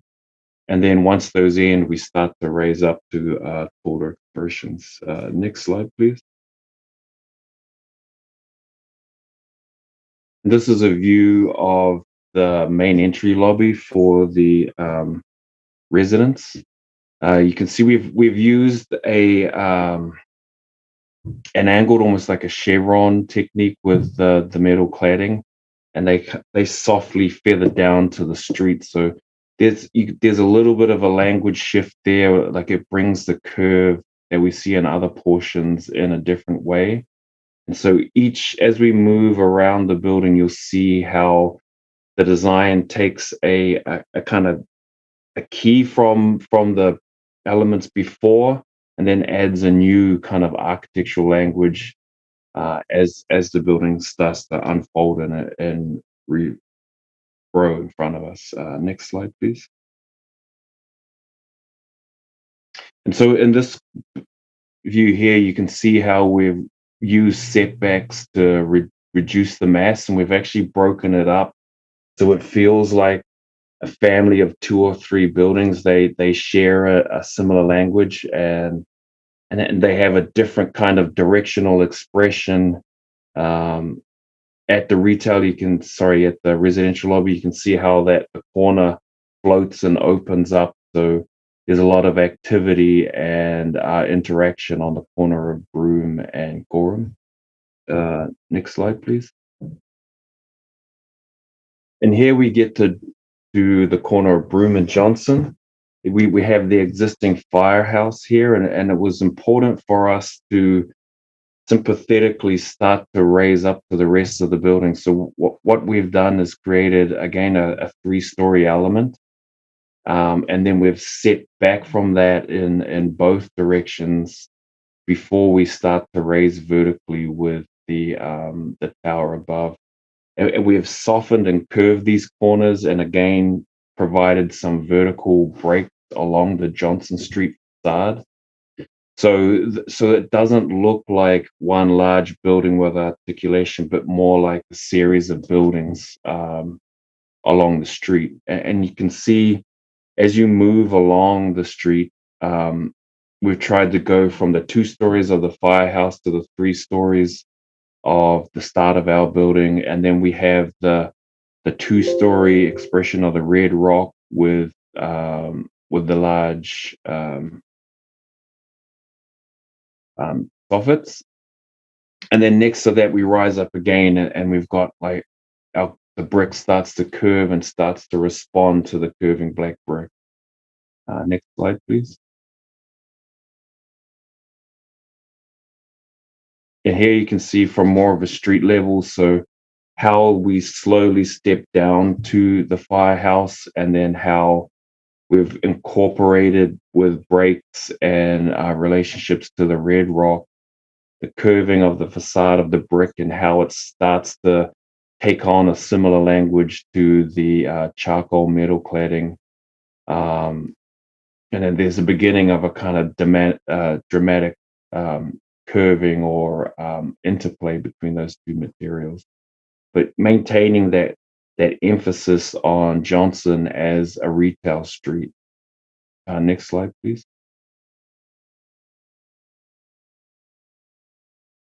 So here you can see we've got the charcoal metal and the brick really starting to interact with each other.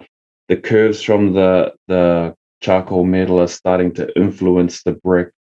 And this is where we tried to pay homage to all the existing buildings that made a really strong emphasis and a play of drama on all these kind of interesting, sharp corners that this neighborhood has.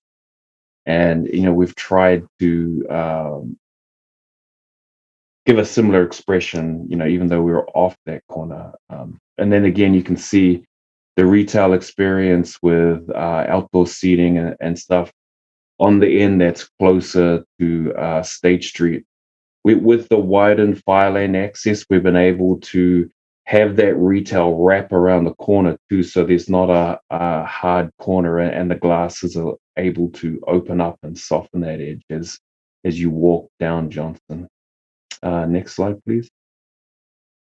And here you can see how the curves and play we've done on that owl corner is tying in with some of the drama that's already existing from other buildings on the corner of State and Johnson. Next slide, please. Here's a view that shows it in the context of the other larger buildings, so you can see how the scale of the building starts to increase as you get towards the other surrounding taller buildings, and then steps down in homage to, the Capitol building and State Street as we move closer to it. Next slide, please. And here's another view on Johnson. It gives us a better view of how we've made these vertical separations to help break up the form and provide a sense of a series of buildings along the street as opposed to one. And also at the end of the slides on pages 64 and further, we have a series of studies of a few iterations in response to some comments we received from the city. And if we wish to discuss those further, I'd be happy to take any questions on those. So those are slides 64, 65, 66, and 67.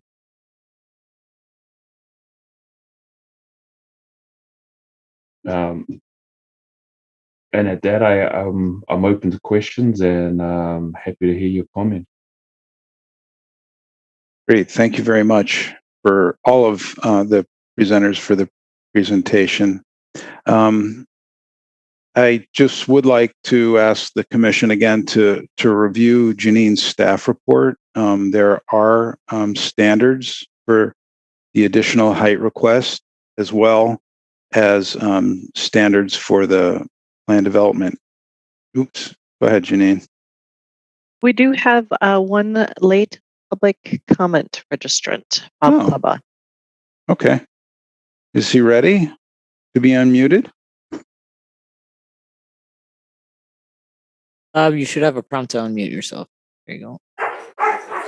Yeah, I registered for agenda item 5. This is agenda item 5. Are we? Am I reading that was 145, 151 West Wilson Street? Oh, I'm sorry. Oh, my apologies. Wait a minute. What agenda item is this? This is 6. Actually 6. This is 6. Sorry, Bob. I guess it'd be great to know what I did wrong so that I don't repeat, being excluded from participating in the. I don't know if you did anything wrong. You did not show up on the list of registrants, so I don't know. Yeah, I did get a confirmation. Okay. So, Bob, it looks like you registered for item 6 instead of item 5. I also registered. I'm sorry. I was going to say you select the item when you go through the registration process. Did I select item 6 twice? I registered for 6, and then I registered for 5. Yeah. Yeah, you're right. My bad. Yeah, you did register for item 5 as well as item 6. At 5:28, it looks like you registered for item 5. I'm not sure exactly what time we went over item 5. It may have been after. I don't know. No, it was right when the item 5 started. So. Okay. Cliff, I guess it's up to you to determine if you want to reopen public comment for 5. Well, we're right now, since Bob registered for item number 6 and we're discussing item number 6, I think it would be timely to hear his remarks on item number 6. Yeah, as long as I'm not jumping the queue. No, this is actually the perfect time. The registrants, I'm sorry, the presenters just finished their proposal. We have not heard any comments yet from the commission. Okay. I guess I hope that I'm not excluded again.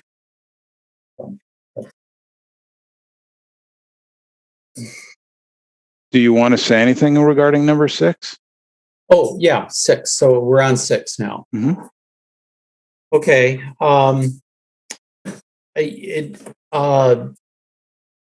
Okay. So I'd like to ask the commissioners to pay attention to the site circulation plan.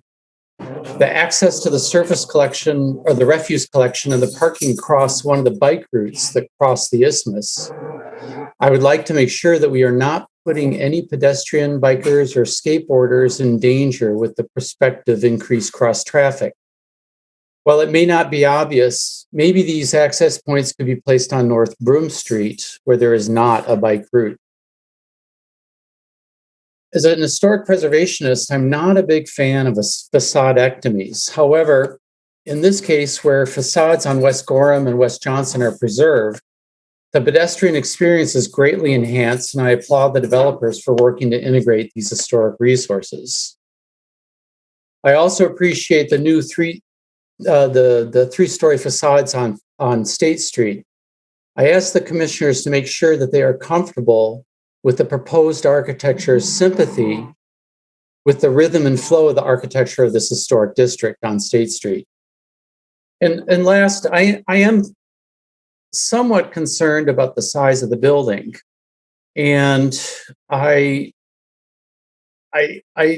sympathetic with the developers wanting to maximize the side, and Brian did an excellent job showing how it compares to nearby buildings, and that's all fine.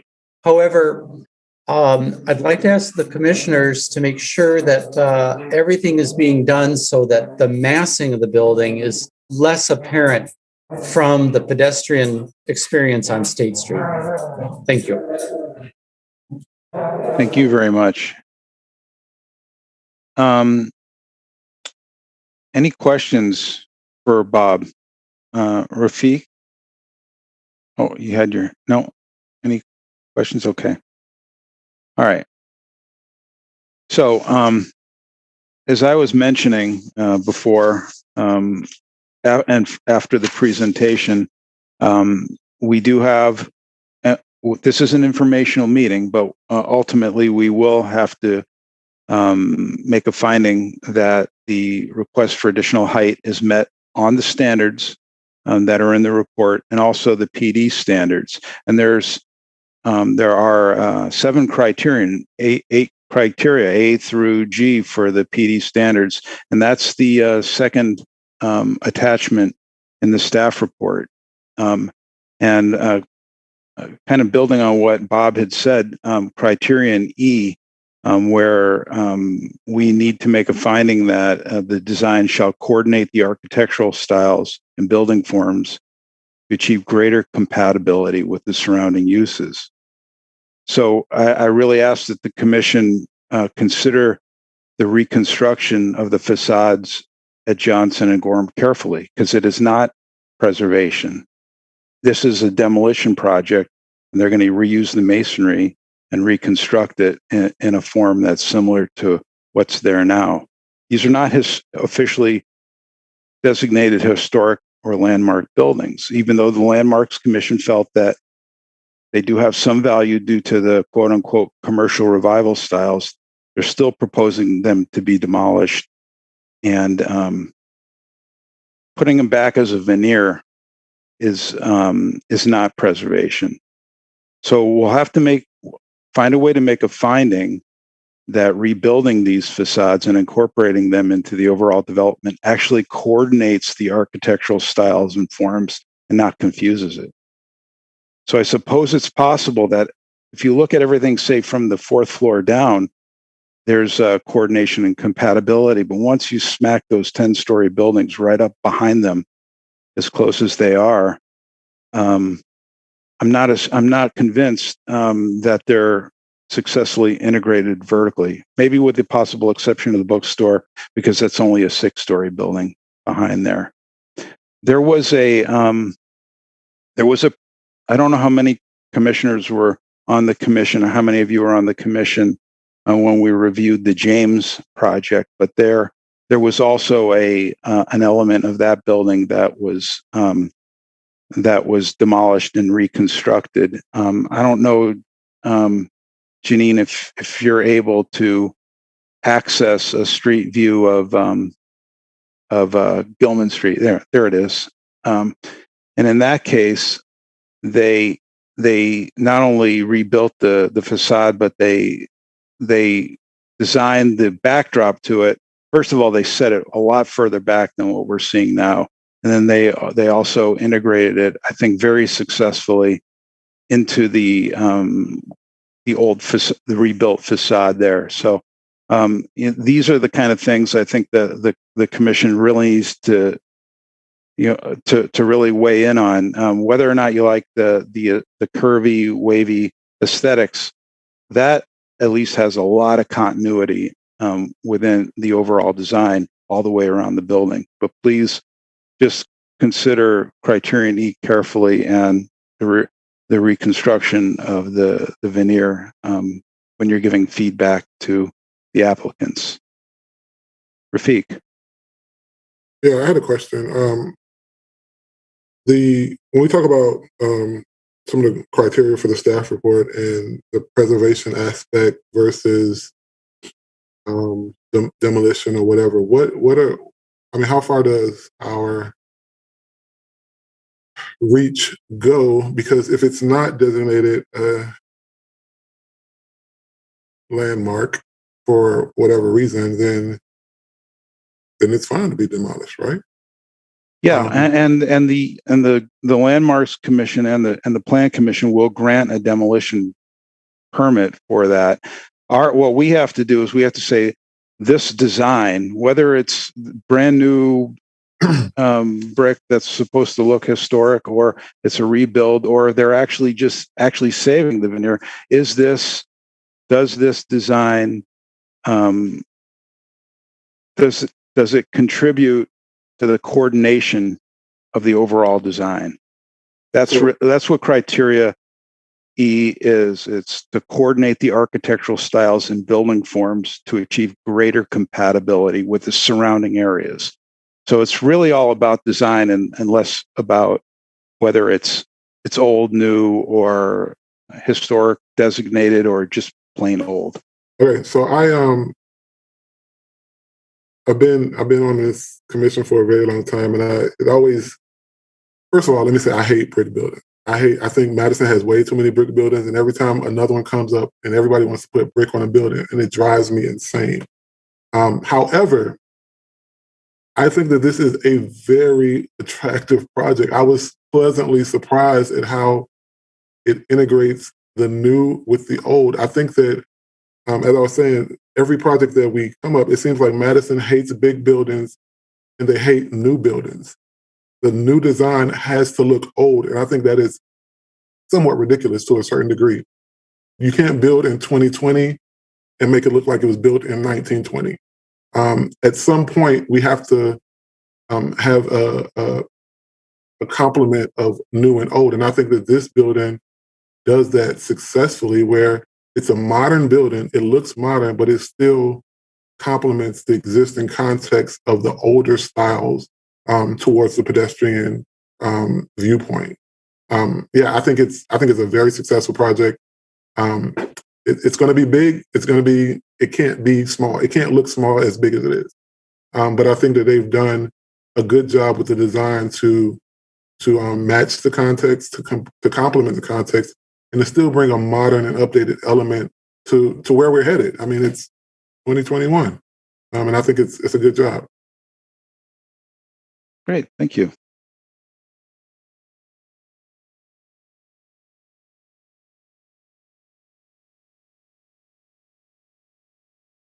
Any other questions or feedback? This this is informational, and I'm sure the applicant would love feedback before an official submittal. Lois. I feel differently about the project every time as we're going around the building. I appreciate the scale at State Street. I wish the corner was a little bit more prominent as far as an entry and lighter. I appreciate the detail in the brick. We don't see enough of that, and brick really lends itself to some interesting textures. So I applaud that effort. I think where it starts to fall apart is how in the salvaged, I'm going to say, facades, the looming mass above it. I think it just doesn't feel right. It's too heavy. I think the photo of the James that Cliff had on was an example of how you could make that look a little more successful, or if it's going to be completely different, is maybe hold it back further. And there's a lot of verticality to the massing. I'm not a fan of this enormous mass. I don't think it makes for very livable areas in the courtyard area. I think if you look at the shading or shadow study, those areas in the back just will never see the light of day. I mean, they'll get daylight, but never anything direct, and so that doesn't feel right to be building spaces that are so oppressive feeling, because they're also very small. I think there's a little the color, the very dark color, and it's a lot of that ribbed metal. I think there's some details that aren't really shown. I think this particular elevation that's up with the brick at the top, I can see that's a little bit more successful, but where you have the metal facade and it just kind of dies, there's always going to be some kind of receiver there, and those kind of crevices start to collect things, and I think that's going to age the building. I don't think it's going to be as successful as the building ages. It feels very commercial and flat in this particular facade that we're looking at. Very dark. Maybe it's how it's rendered, but I just feel like it's got some nice forms, but then there's a lot of verticality, and so I think that just aids in making it look much more massive than it needs to look. So those are my comments. Jessica. Yeah, I had a couple of things.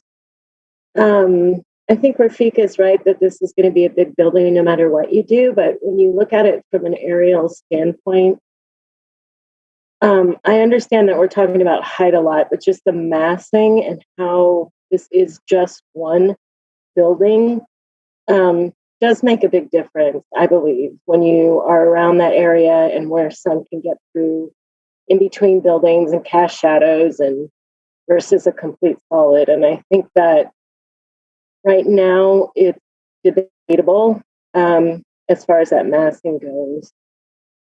I'd like to know more about what that courtyard feels, along with what Lois was saying. I'm not sure I understand the entire building yet, and who will have daylight and what they're looking at and so on. I got a little confused when you said, I think the topic of low to moderate income is spot on. Over 1,000 people would come live here. I'm confused why such a building with low and moderate income would need a pool or a spa. And if there are 1,000 people there, the size of the pool, anyway, a little debatable, I think. it's a very, very special spot in the city. And I know we're going to be careful about this one. But I think the human scale of it is maybe not successful yet. I appreciate the curves on the corners, but I question that they're all solid, because curves are such an exciting line to see on buildings, especially Madison when we don't have a lot. But what really strikes me is how solid those curves feel, which makes the building feel pretty heavy when it's already massive. So I just kind of question that. And I agree with Lois on the verticality. It doesn't feel residential. It feels like office buildings. And I think that's something important to be thinking about. Thank you. Thank you very much.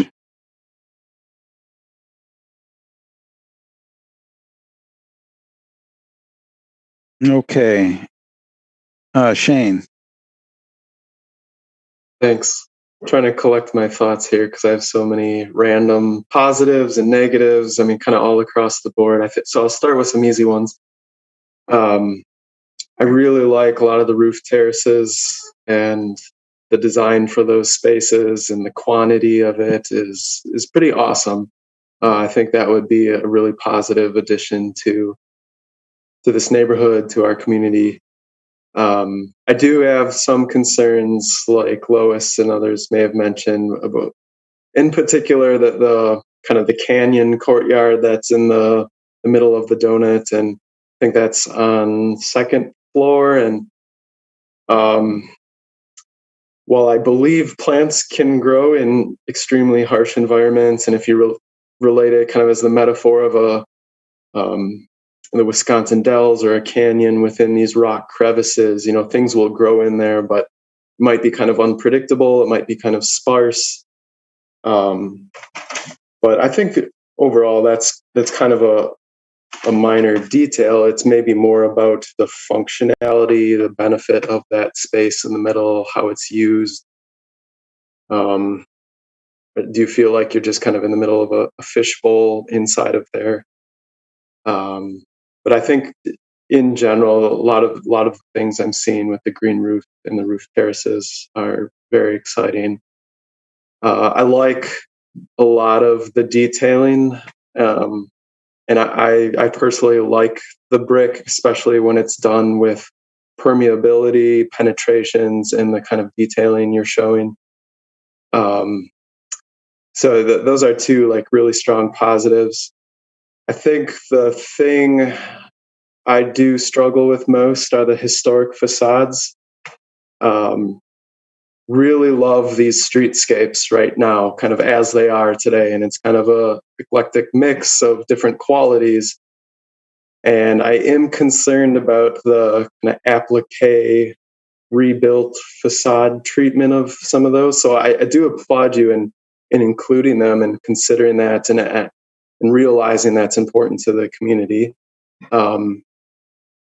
I think one question for the applicant would be, what is the depth of those, both on both sides, where we're rebuilding or reapplying the facades? I think we could pull it off. It would be successful if there's some depth to it. But if it's really just kind of surface level applied back on this really massive building, I think it's gonna feel wrong. It won't be successful. Shane, would you like someone from the team to respond to that question? Yeah, sure. If you have that. Yeah. Ty or Jeff, do you want to address those and maybe pull up the studies about some of the alternates? That might be a good place to discuss them. Yeah, I could take that one. So as far as the existing facades and depth, we agree it's, the last thing you want is to look like you took the old facade and just kind of slapped it on front of a new function. And so, what we've done with these existing buildings is that, we've incorporated new functions in behind the existing windows. And you can see, that's a lot a little easier to achieve at the street and the retail experience because they're already to a large degree set up for that. But what we've done on the second level is we've either incorporated a function that doesn't require the use to be strictly matching up with the existing windows. So, for example, on Gorham, we have for a large extent on one of the buildings that we have the fitness area behind there. So we'll be reinvigorating those existing windows and utilizing them for the fitness area.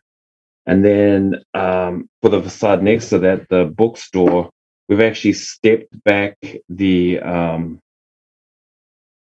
residential units behind that, and we will be returning the building sides on all of these buildings. So then, and you can kind of see it on screen for the Red Rock, you know, the facade will be returning back. We'll probably be bringing it back more than we're showing here, but it'll look like a building that is it'll look more like the building was repurposed and then built on top of, instead of just a plane that's been applied as an applique.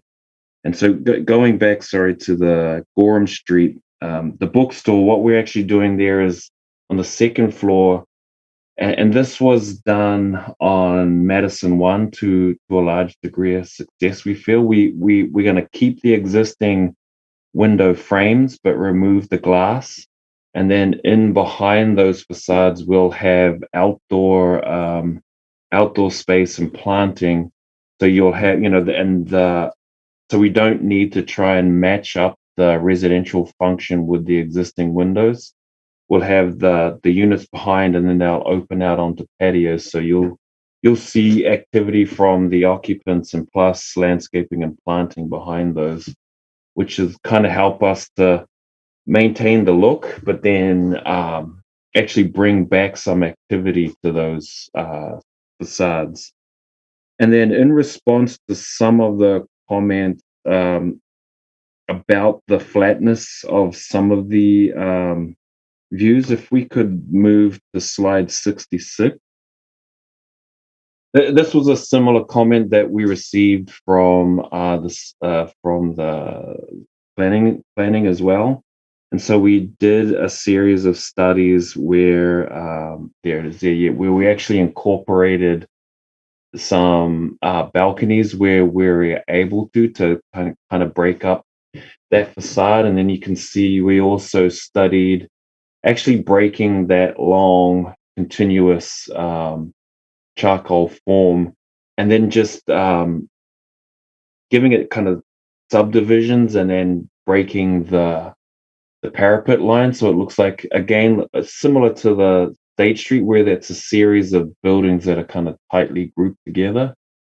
I do agree that the black metal is very dark. I've been, and I apologize for that, I've been struggling with getting that to work well in the renderings, and we're still under a process. We kind of feel like we want to get the right color where it acts as a backdrop, so that the State Street, you know, the first three stories really pop, and in the building behind is a secondary element. So it's not trying to compete with the State Street experience. Okay, thank you. Can I keep going with a couple other comments? Yeah, please. Yeah. So I think, as Bob maybe had mentioned earlier, and I'm sure it's probably already been looked at, but Johnson, the busyness of Johnson and the loading and parking coming off of Johnson definitely presents some challenges, as opposed to Broome coming off of more of a side street, a slightly quieter street, two-way street. And I just did want to sort of recap some of my comments that I'm most passionate about. So I think what's happening along State Street is really successful. I think the shift of the massing off of the view corridor of State Street, and I think just the pedestrian scale experience of what you're doing there, I think it is really nice, and I like that a lot. And I personally don't have an issue with the height of the building because it does sit back off of State Street, and I think there's areas around that end of the block that are already kind of canyon-like. So I do think it's compatible with some of the other buildings and the architecture that's happening on that side of the block and that side of the project. But as you noted, I think the historic facades, it's kind of twofold. It's the depth within the windows and the openings, but it's also sort of the return of the building, and whether it's the parapet or actually kind of like the side walls of it, so that it feels not like a applied surface thing. So I think you know exactly what we're talking about, what I'm looking for, and I think that's the thing that I'm probably most concerned with, is seeing how that develops moving forward, because I love the character of that facade. I do love that you're saving it, but I just want to make sure that there's enough depth there that it feels intentional. It feels almost like two separate buildings, like what you're aesthetically trying to accomplish. That's it for me. Thanks, Cliff. I think it's also important that the elevations work vertically as well as horizontally. The Gilman example, I think, did both. This is a lot narrower step back, and if you were to take that narrow view of the bookstore as, say, it was built as its own development at one time in the past, pretty obvious that those 3 or 4 stories above it and are really not compatible. Certainly the tower above the building to the west of it and the old garage on Johnson Street suffer from the same problem. It's not preservation, it's demolition and reconstruction. They're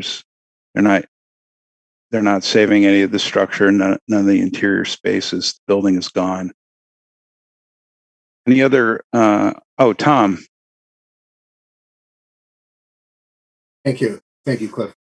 So just a couple reactions. I guess I was very skeptical at the initial presentation about being able to portray this massive singular building as successful multiple independent components. And I applaud the architect as taking this very far in that direction, further than I thought you could go, given the sort of odd forms. I particularly like the curves. I'm very, very prone to loving curves.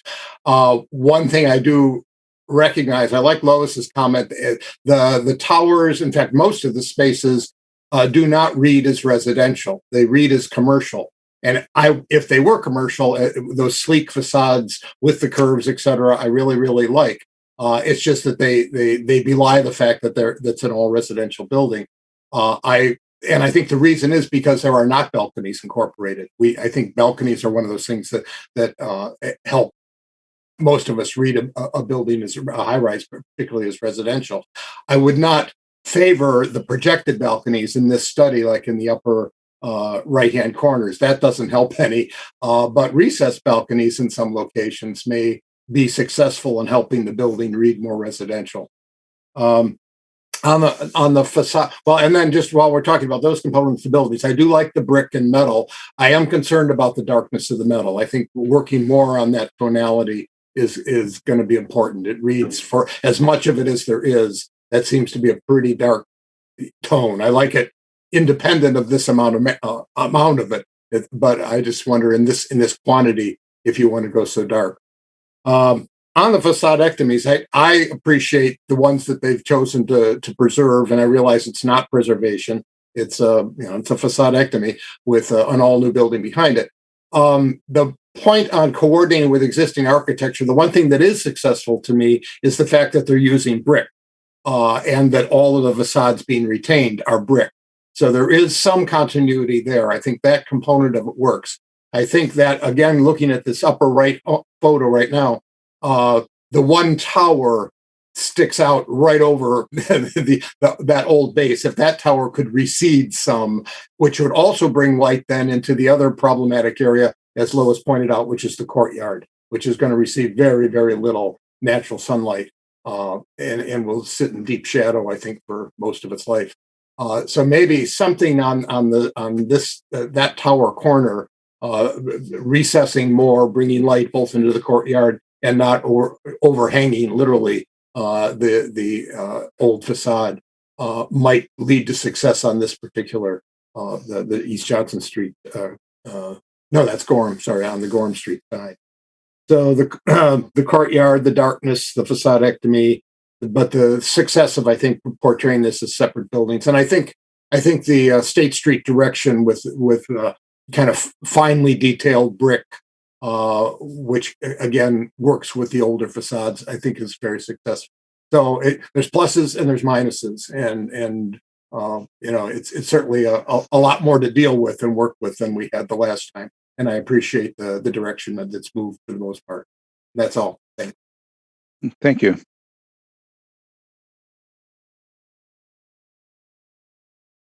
Okay, any other feedback? This is informational, but next time it may not be, so we want to make sure we provide all the feedback that we can accumulate. I don't see any.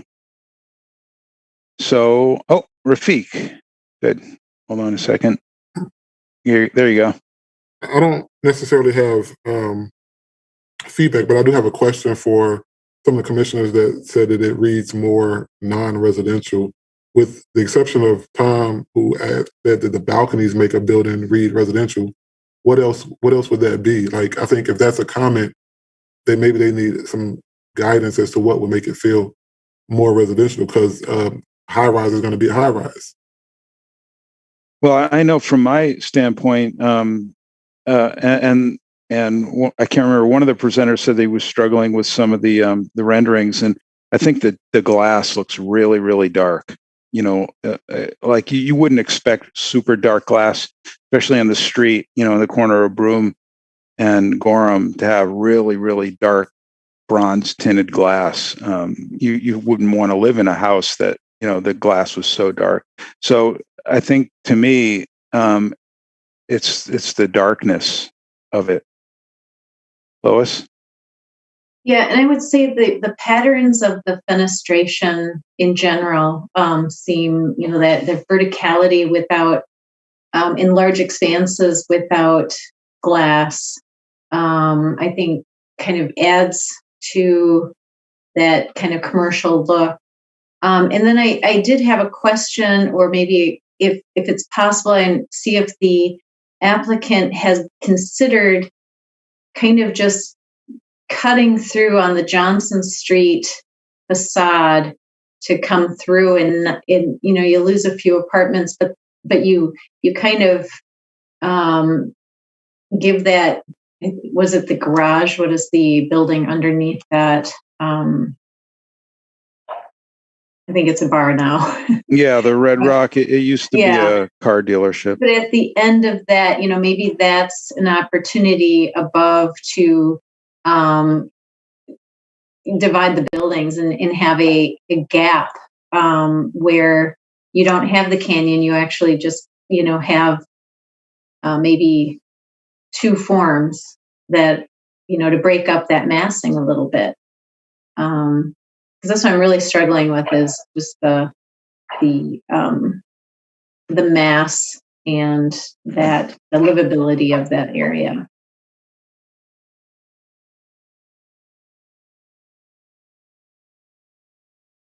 Okay. Any other comments? No, that's it. Shane?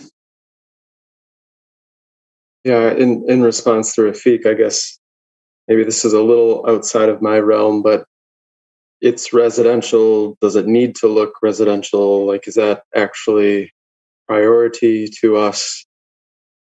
I don't want the applicant, at least in my perspective, I don't want them to interpret that it needs extending balconies off of the facade. Yeah, I think I see heads shaking in agreement or nodding in agreement. Yeah. Can I talk to a couple of the points? This is Jeff Salisco.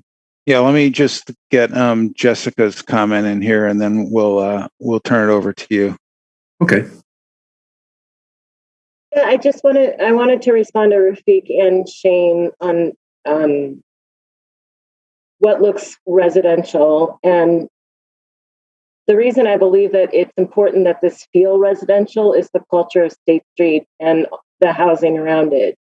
I think that the tall office buildings are up around the Capitol, and that has a very different feel than when you're actually physically on State Street. And State Street has its own, kind of vibe to it, and it's residential. It's not office buildings. I think that's worth trying to protect and trying to maintain. So the very tall, narrow glazing to me reminds me of offices.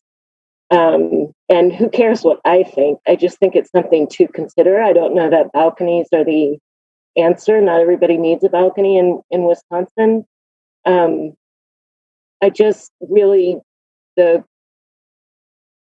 pedestrian feel and the diversity on State Street is something to really treasure. And this maybe right now leans more toward office building is where I'm going with it.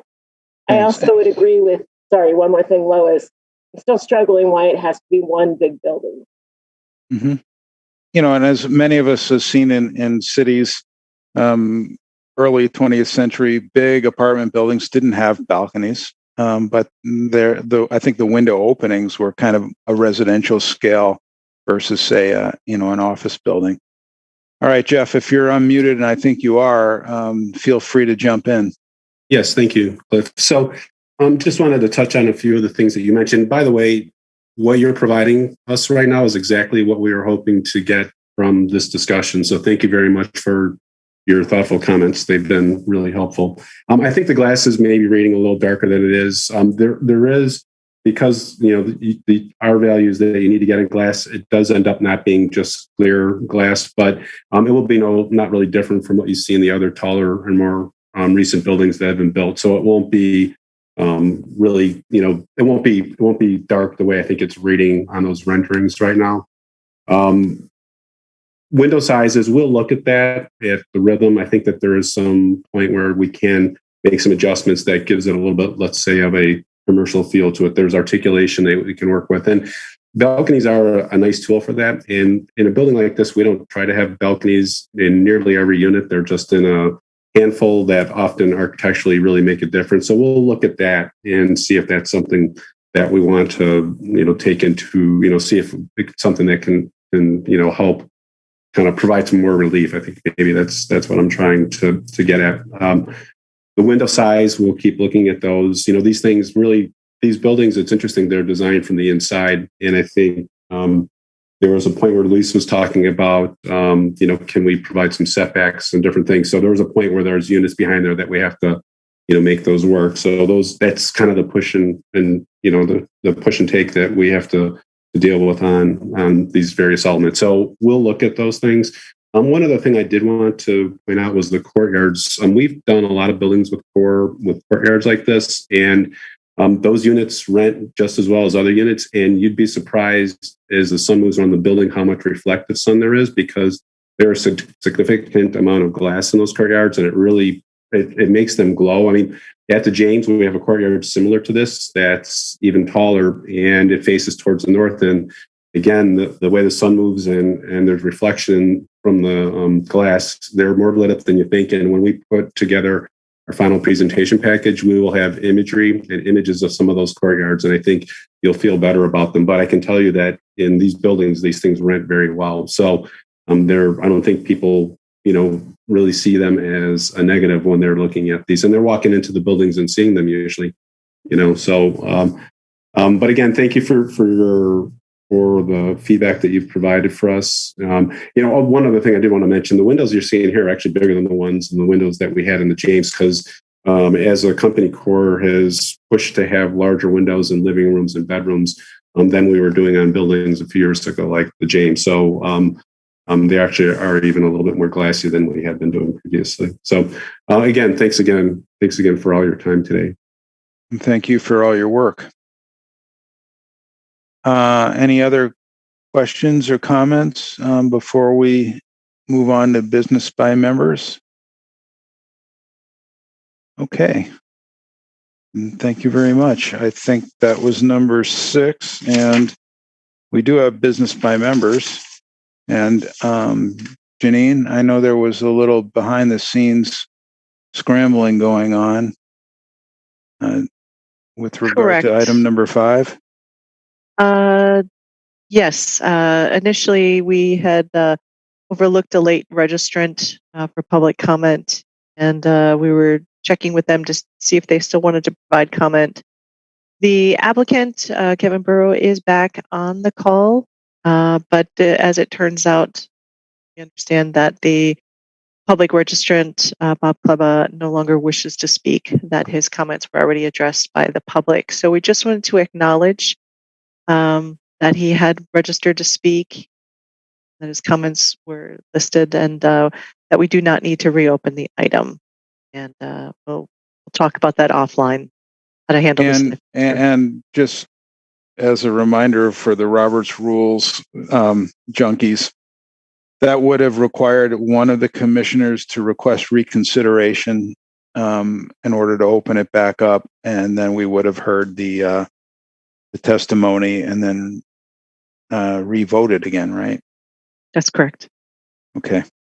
Thank you. If you do talk to Bob again, thank him very much for his patience. I think that's one of the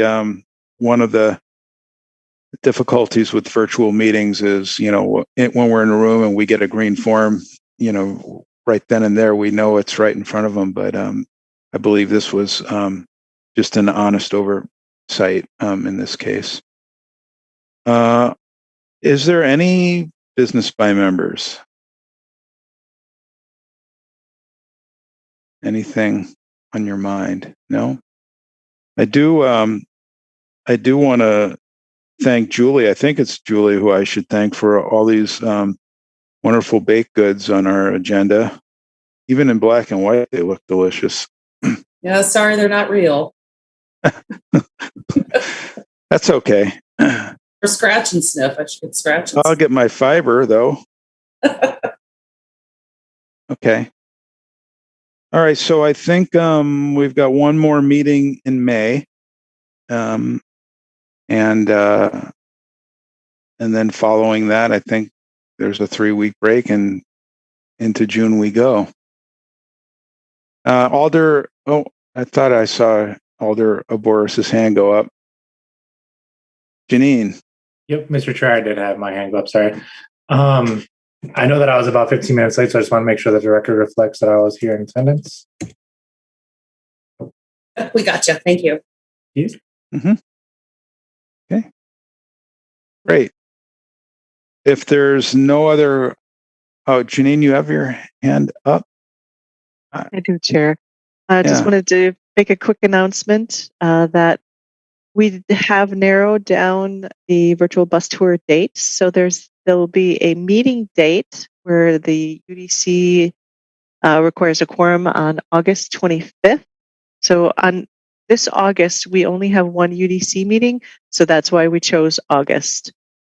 So not to overload you with additional meetings. And then the Plan Commission will be invited with a possible quorum. And watch for more details. We'll try to send a packet to you far enough ahead of time so you can visit the sites, and staff will certainly be available for questions. Thank you.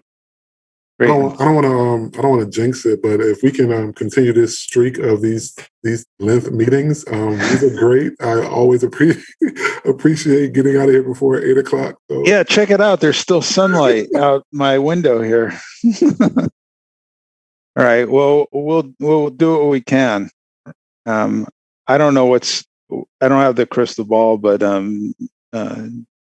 Julie and Janine, don't let us down. If you know anything we don't know and it's bad news, just don't tell us now. We're going to enjoy the rest of the evening. Okay. Then by unanimous consent at 7:06, we are adjourned. Thank you very much, everyone. Good night. Good night.